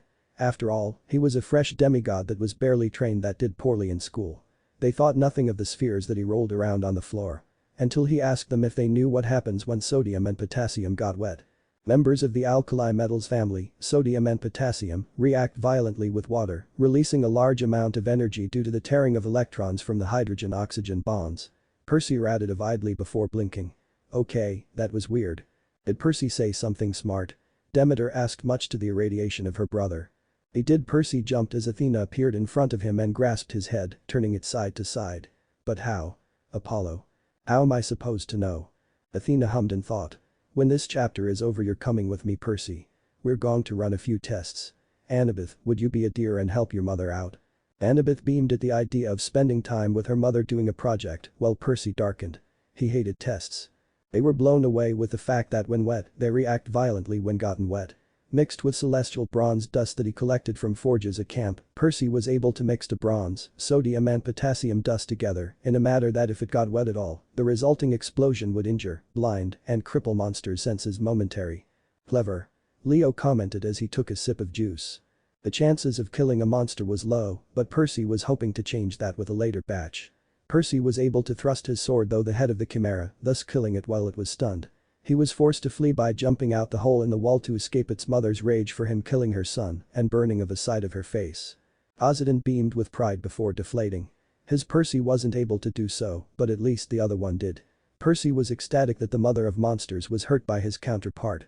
When Percy told Grover and Annabeth what happened, the daughter of Athena spent the next several minutes muttering to herself things like, "I thought he an idiot." Things like that as she slammed her head multiple times against the window. "I agree with her." Annabeth grumbled as she tried to wrap her head around her boyfriend being smart. Grover was happy that Percy survived. The spoil for killing the monster Percy lost. "You should have taken a reward for killing it." "I'm sorry, but Zap Happy over there made it, so I had almost no training before my quest." Which was upsetting, but at least he got in location of where to go when they got to California. Then they had to work for Ares to get his shield back. It took all of Percy's willpower not to shove his balls of bronze, sodium and potassium down the god's throat. Percy and the God of War's faces said it all. After the God of War complimented his brother while at the same time insulting him. Oh? What did the brat do? It was worth blowing up the Cupid statues that were recording them after they survived the trap. "I should have had you pay for those." Hephaestus grunted as he put down a device he was fiddling with. After being in the hotel of the Locust Eaters and seeing Annabeth and Grover grow a bit, the trio went to the underworld. Where Grover was nearly killed by the shoes that Luke gave to Percy whom he himself gave to Grover. Now here he was with Annabeth and Grover, about to meet the Lord of the Underworld. Hades. Joy. Was the flat tone of Hades as his wife rubbed his head before kissing him. They had made up after it quickly in her Olympus bedroom. "Ready?" Percy asked as he looked at the skeleton guards that were guarding the doors to the throne room. Grover nodded and Annabeth shook her head. "We are about to confront a god who is the oldest of the brothers to see if he will return the bolt to his brother while trying to stop a war. Which the owner of the bolt thinks you stole. Are you ready?" Percy rolled his eyes. "Yeah. So, this is your first quest." "I had to deal with drought in the vineyards caused by fawns." Jason commented as he shifted weight. "Drought via fawns. They wanted the grapes and girls that tend to them, but Lord Bacchus denied them entry." "Oh." The trio walked up to the door. However, before they could ask to enter, Grover pushed the two demigods down as the doors flew open and a giant flower pot flew through the spot where their heads were moments ago. The duo who did the quest blinked. That was new. Strings of Greek curses and shouting that the trio didn't hear before entered the hall. Looking up, Percy saw a man with pale skin and black hair dodging and blasting pots with shadows on one side of the room, who could only be Hades. On the other side was a lady that had fair skin and light brown hair throwing pots and using plants to protect herself from the blasts of shadows. Why is Persephone here fighting her husband? Percy thought as last he checked it was summer. Hey. How was he to know his brother was claimed? Percy defended himself as the gods looked at him. As they watched, three forms landed next to them. Grover whimpered as the Furies looked at the fighting and the demigods. Annabeth clutched her dagger and Percy took out his pen as the Furies started at the chaos in the throne room. "You three better wait until they cool down."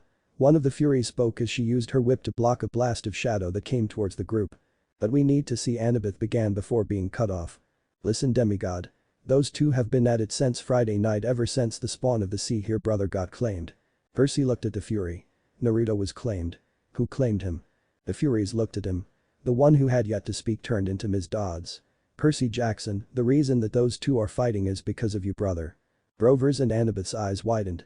"Naruto is the son of Hades?" Grover asked. "How could you?"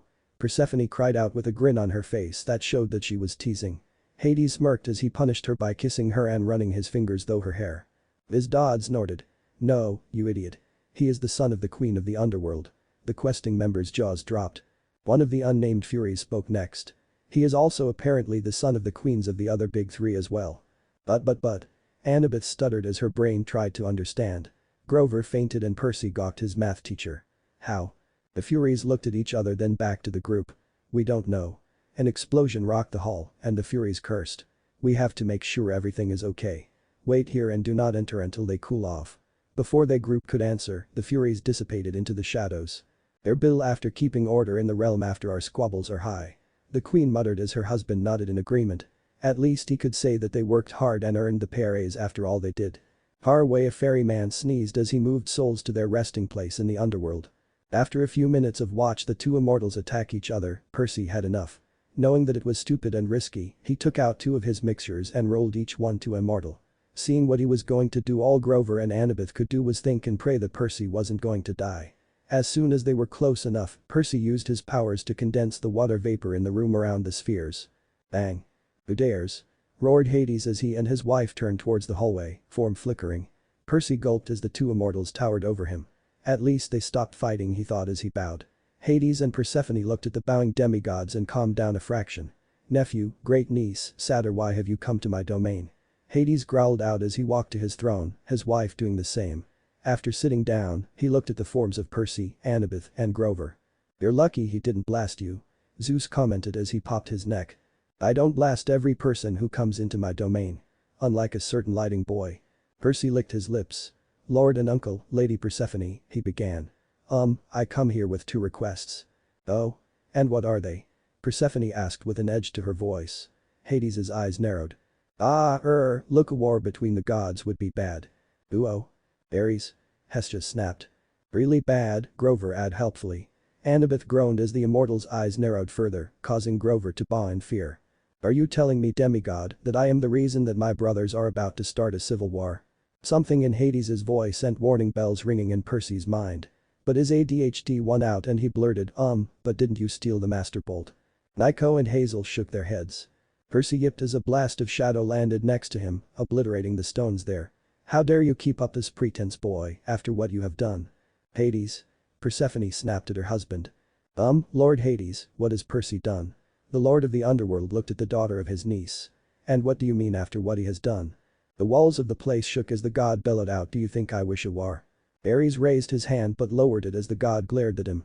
Before the trio could answer, Persephone shook her head, letting them know it would be a mistake to answer. Hades started to moan and cry as he started up talking about all the problems in the underworld.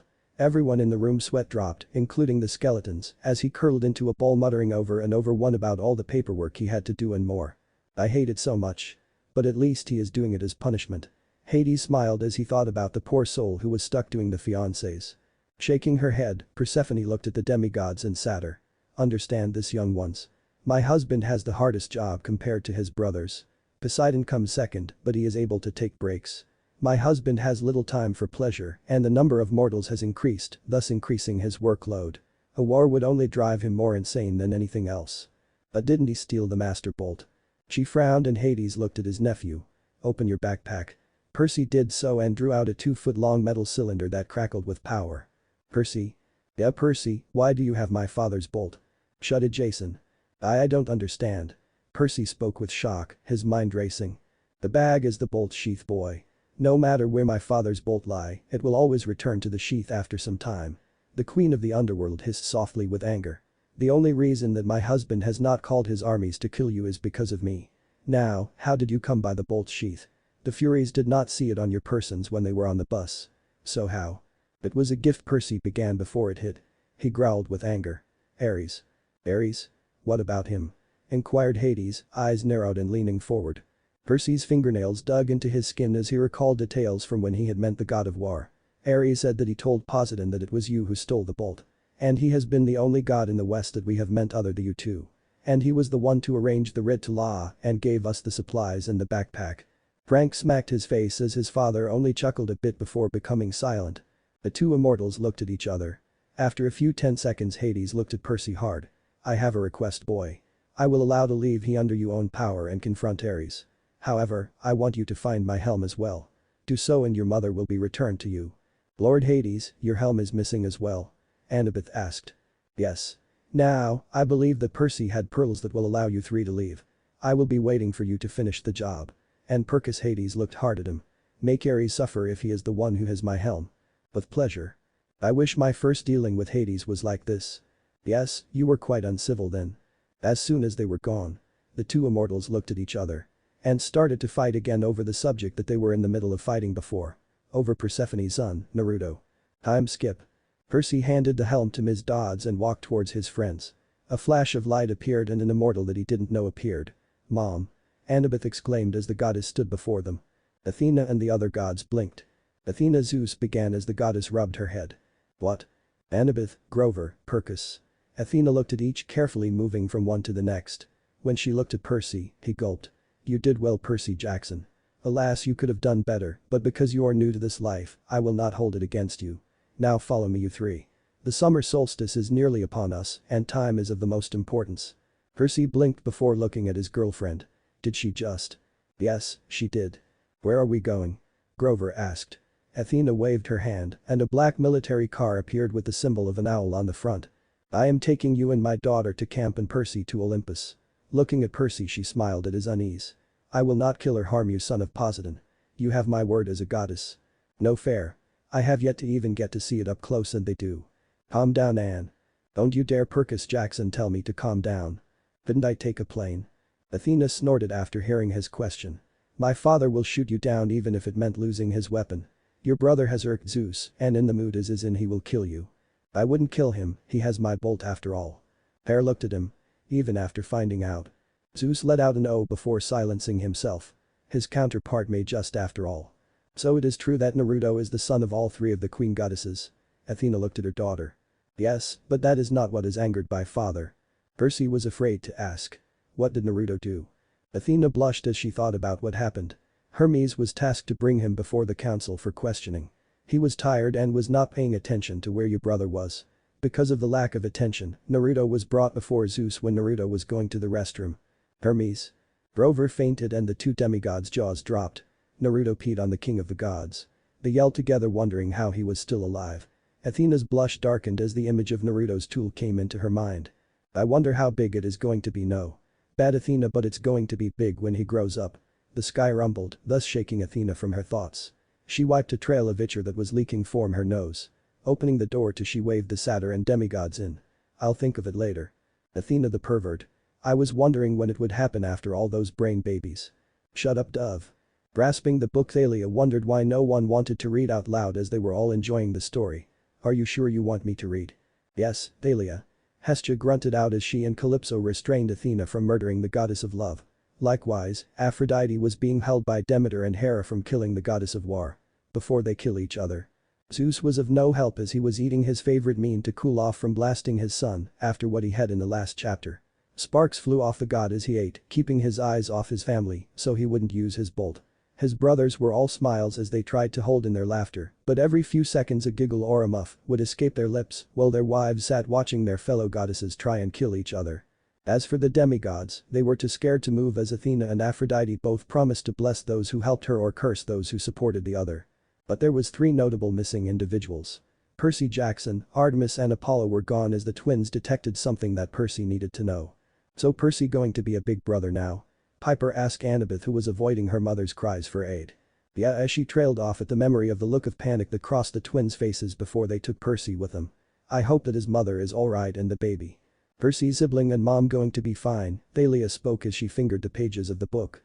"Apollo is the god of doctors and Artemis is the one for childbirth. Percy's mom is lucky to have help from the twins and the baby too." Mr. D rolled his eyes as he listened into the conversation between the gossiping girls. Between the story, the fights between the gods and the baby situation, the god wondered if he was too lax on his control of his powers and was responsible for the mess. Before he could open his mouth to end the noise so the story to continue, Apollo popped in concern all over his face along with his sister. Everyone froze and looked at the twins. It was Nico who spoke well. "There was an accident, my sister and I are doing what we can for now, but it is in the hands of the fates right now." Flashing to his throne he gave a bittersweet smile. "Percy will be with his mother as Artemis and I work. If you don't mind, let's get on with the story." "If you would, Thalia." Percy clung onto his seat in fear as the sky rumbled around the group as Athena drove through the grey clouds. Annabeth was next to him opposite of Grover, looking around the vehicle with a mixture of awe and fear. Awe because she was inside her mother's chariot, looking at all the designs within the vehicle and the papers that were stacked in the back. Her fear was about Percy. He was the son of her mother's rival, and being in here put was risky. Her mother won't outright kill Percy, not until she had reason to, so she had nothing to fear, she hoped. It would be a legitimate concern, Mom.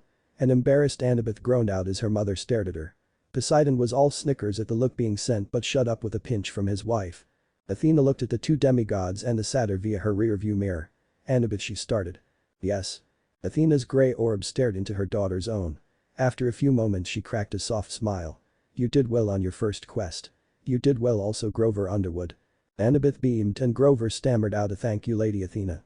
Ares opened his mouth but shut it.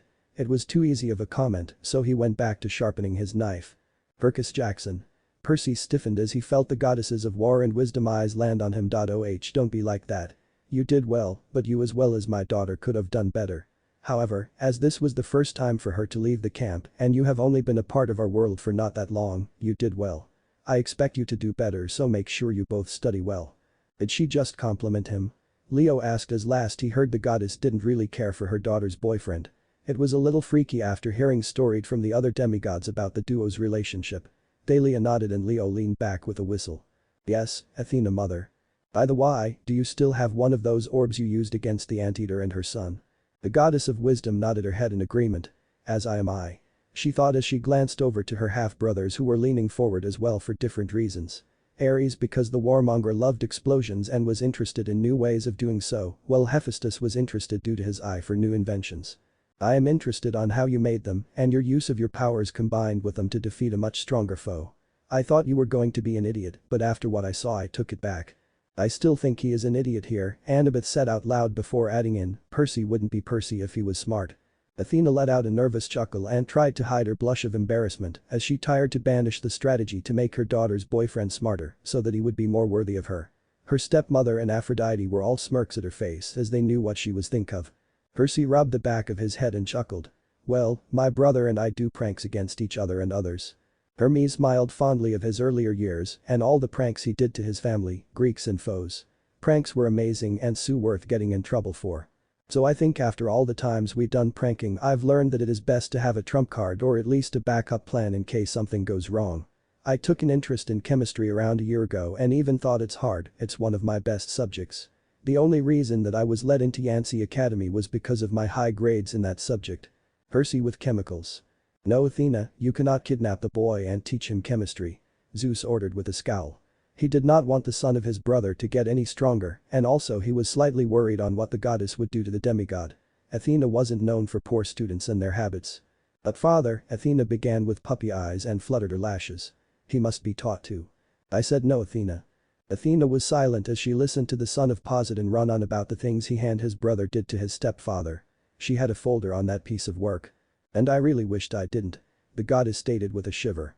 I have to. He is a resident in my domain after all. Hades grunted out as he crossed his arms. It was a bonding experience with Nico and he had taught his son how to get information out of someone. He never told Nico who the poor sap was, but Gabe wasn't going to be left off easily after he tried to escape by lazing around. Sally Jackson must love her biological son very much if she was with that man. No, a walrus perhaps. No, that was cruel to the Adobenus Rosberus. Maybe a hut, yes, a hut was a better example of Gabe. Clearing her throat, she raised an eyebrow at Percy. Percy sensing that perhaps he should take out one of the orbs as Grover and Annabeth were both mouthing at him to do so, took out his last one and handed it to the waiting goddess's hand. Athena looked at it closely. Interesting. I, like many of the gods, were listening to you as you faced off your foes in the arch. Is that gunpowder I detect? Where did he get gunpowder anyway? Jason asked as last he knew of, gunpowder was regulated by adults and the government and would raise some serious red flags. Before anyone could answer him there was a flash and a piece of paper landed in his hand. Opening it he read. Percy Jackson made his own after reading about in elementary school. Strange that while Americans want to prevent terrorism and yet allow how to books to children. Chaos. That answers that question. Jason thought as he read the not allowed for everyone to listen to. But, why would Americans? I really thought it was a great idea. Ares proclaimed with pride as he puffed up his chest. Everyone shook their heads and groaned as it made sense that the god would do such a thing. Yes. I added it to this one just after the events of the water park Ares sent us to.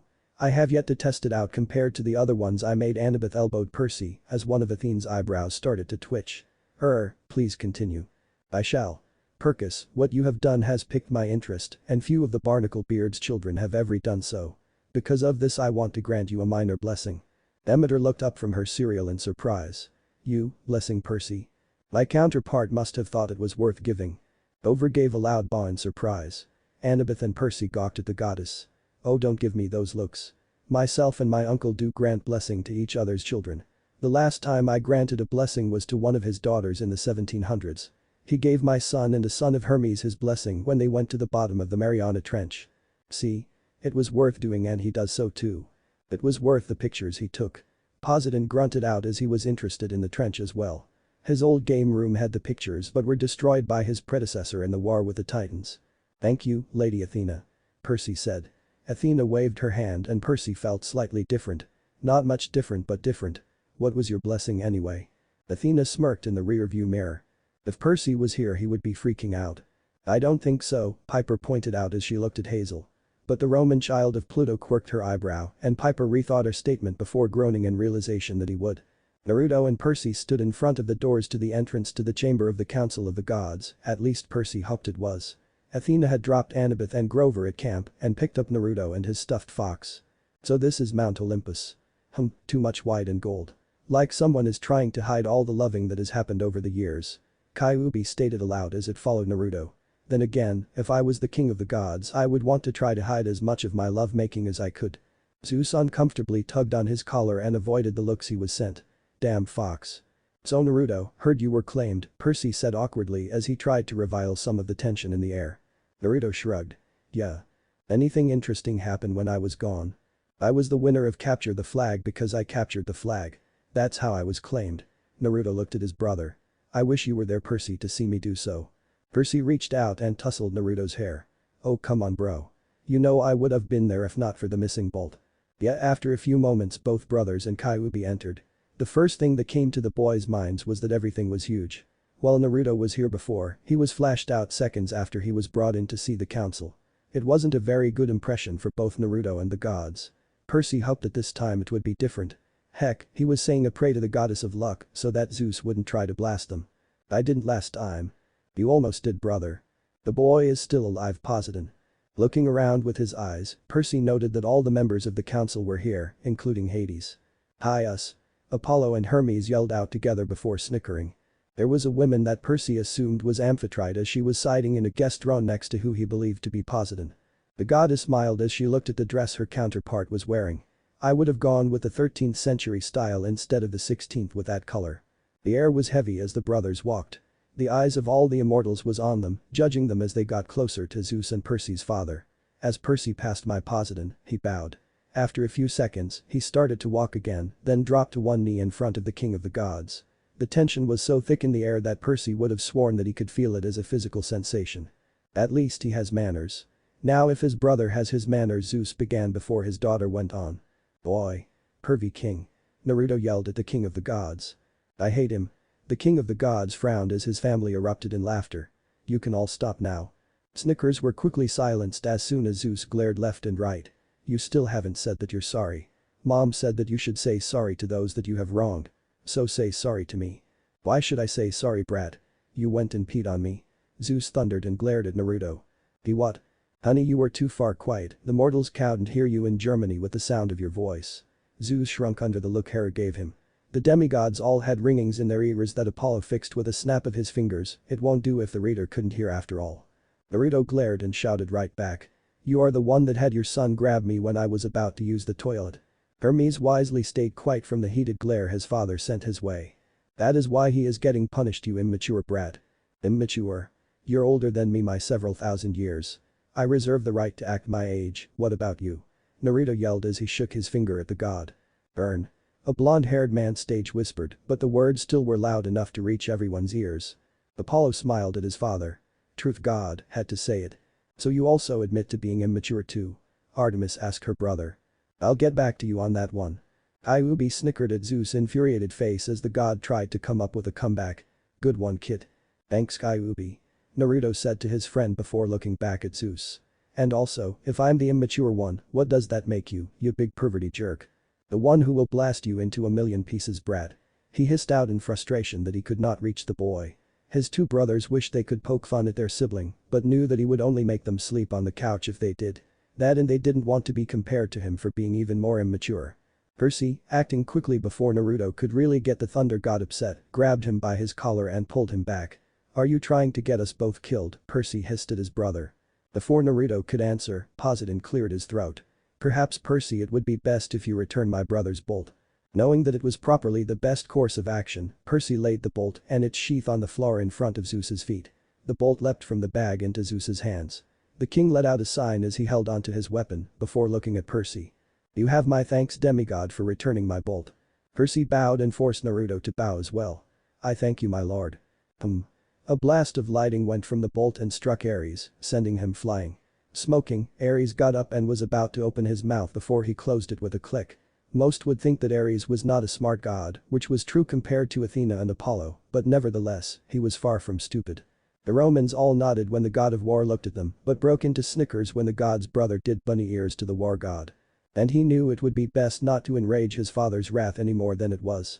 Now on to other business. What to do here with the son of the queens? Why is everyone so quiet right now? I thought there would be more conversation about this book and reactions. SHHH. It's getting good. Naruto paced the deck of the ship as her caretaker Obito steered. She was bored and the last time she was on land was when they left the harbor. Flopping down, she let out a frustrated moan. "Obi, when are we going to get where we are going anyway?" "I'm bored. Hey, it's that girl from before." Reina pointed out with interest. "Wasn't she supposed to be dead?" Obito let out a groan as the girl started to whine and complain. "Why did I listen to sensei when he tasked me to take care of his kids?" Obito wondered as he watched the girl puff up her cheeks and wave her arms. Naruto's red hair rose and she glared at her caretaker. "I want to know, sensei." She half-growled shouted. Apollo blinked slowly and rubbed his eyes. "She kinda looks like you, sis." "She does. So is she yours?" "No. Darn. I'll never be an uncle." "Hey. What about us? You're all my half-siblings. I want a full-blooded nephew or niece. I will steal your underpants and give them to your fan nymphs Apollo." "Dude. Not cool." Obito shivered as the girl reminded him of Minato's late wife, Kushina Uzumaki, when she was upset. "Take care of her, Obito," he said. "Don't let the elders use her," he said. "Don't let my traitorous student lay his hands on my daughter," he said. How was I supposed to know that he had a son until I saw the third seal the Cailloubi into him after Kushina gave birth to him and then kill sensei's wife? "So she's Naruto's sister?" Thalia groaned in confusion. "This is getting to be God. It's been some time since we had a family mess like we used to in Greece." Popping a soda, Mr. D looked at the horrific faces of the demigods. "What? It was great entertainment in he days. Most of the myths are based on family issues after all." Obito shook his head as he tried not to remember that night that he had failed his sensei. "If the Moon Eye plan works the way that I planned it, I will be able to redeem myself to his eyes," he thought as he altered the ship's course by a few degrees. "We are heading off the edge of the map where ships sail, Naruto." "So we are going into unknown waters?" Naruto asked. "No." Obito was silent for a few moments. "No one that has sailed where we are going has ever made it past the line of known and unknown sea waters alive before. The only information that we have is based on old maps and rumors from sailors that dove into safe waters before the ships were lost." "Does the uncharted sea have a name?" Before Obito could answer, another voice joined the conversation. "It's called the Sea of Monsters, little girl. It is the sea that surrounds the elemental nations." "Wait, what? There are nations in there?" Annabeth exclaimed in agitation. So much history to be learned if it was true. Outside of the modern world. "No." Poseidon stated. "But it's a pocket of subspace, so they could possibly." "No, Athena." Bikuzu stated as he walked on deck. The missing ninja of Tokigakure took a seat on a barrel as he looked out over the waters. "When I was a young starting out ninja, my team and I were sent on a mission to track down and kill a man. The man was the leader of a bandit group. Normally we would have let him go after he had fled outside the border, but he had taken the son of our then future lady daimyo. After several days we found out that he had stolen a ship and was heading out to sea." "So then what?" Naruto asked as she rocked side to side. Bikuzu chucked at the girl's actions. She was a piece of work that he would say that scared him. She was one of the most dangerous females or Uzumaki that he had ever had the misfortune of crossing. At first glance she seemed like an carefree airhead. Few have ever survived when the girl got serious in a fight or when she put her mind to something. Once, she let herself be captured by bandits so that she could behead the leader herself. She then went through the camp naked, killing all the members of that party, using her body and innocent mask as bait. "Like my daughter. Sigh, she was such a great girl before Ares killed her in that war." Aphrodite pouted as she remembered her daughter and her skills. Wasn't she the daughter of one of my hunters that you succeed to seduce Aphrodite? You remember her? I thought that after you cut her bow arm off you had forgotten her. She never forgave you for that, you know. Her latest piece of work was making a blood clone, then leaving it at the base she was hiding in with Toby. Then she had rumors spread thought the Toad Sage's network of the location. Kakuzu wished he could have seen the looks on the Konoha ninjas' faces when they read the message that she had told Toby to write on the wall with the blood. Of course, the sage would have sealed the body to be taken to the village. However, the man didn't know that Naruto had placed a seal that would cause an explosion as soon as the body was unsealed, damaging the area it was in. Ares was grinning. A rather nice and ingenuous booby trap as it was considered to be barbaric in nature in modern times. We followed them of course, but by the time we reached them, they were crossing the border in order to escape. My sensei ordered the captain of the ship we had bought to pursue the man. I had a bad feeling and in the cover of the setting sun, stole a rowboat and some supplies and cast off. When I got a fair but far distance away did I look back. Only to see the ship sinking by something attacking it. When I made it back to port, I was half mad with fever and thirst. That is why I am going as far at the last port. I do not want to enter that sea. I may be immortal, but I am far from stupid. Alia passed the book to Nico. Here you go cuz. What if Percy Jackson and the Olympians read Naruto? And thanks for watching my video till the end. If you enjoy this content, then do consider subscribing to my channel and leave a like if you guys need the next part, comment down, and thanks for watching the video and see you guys in the next video.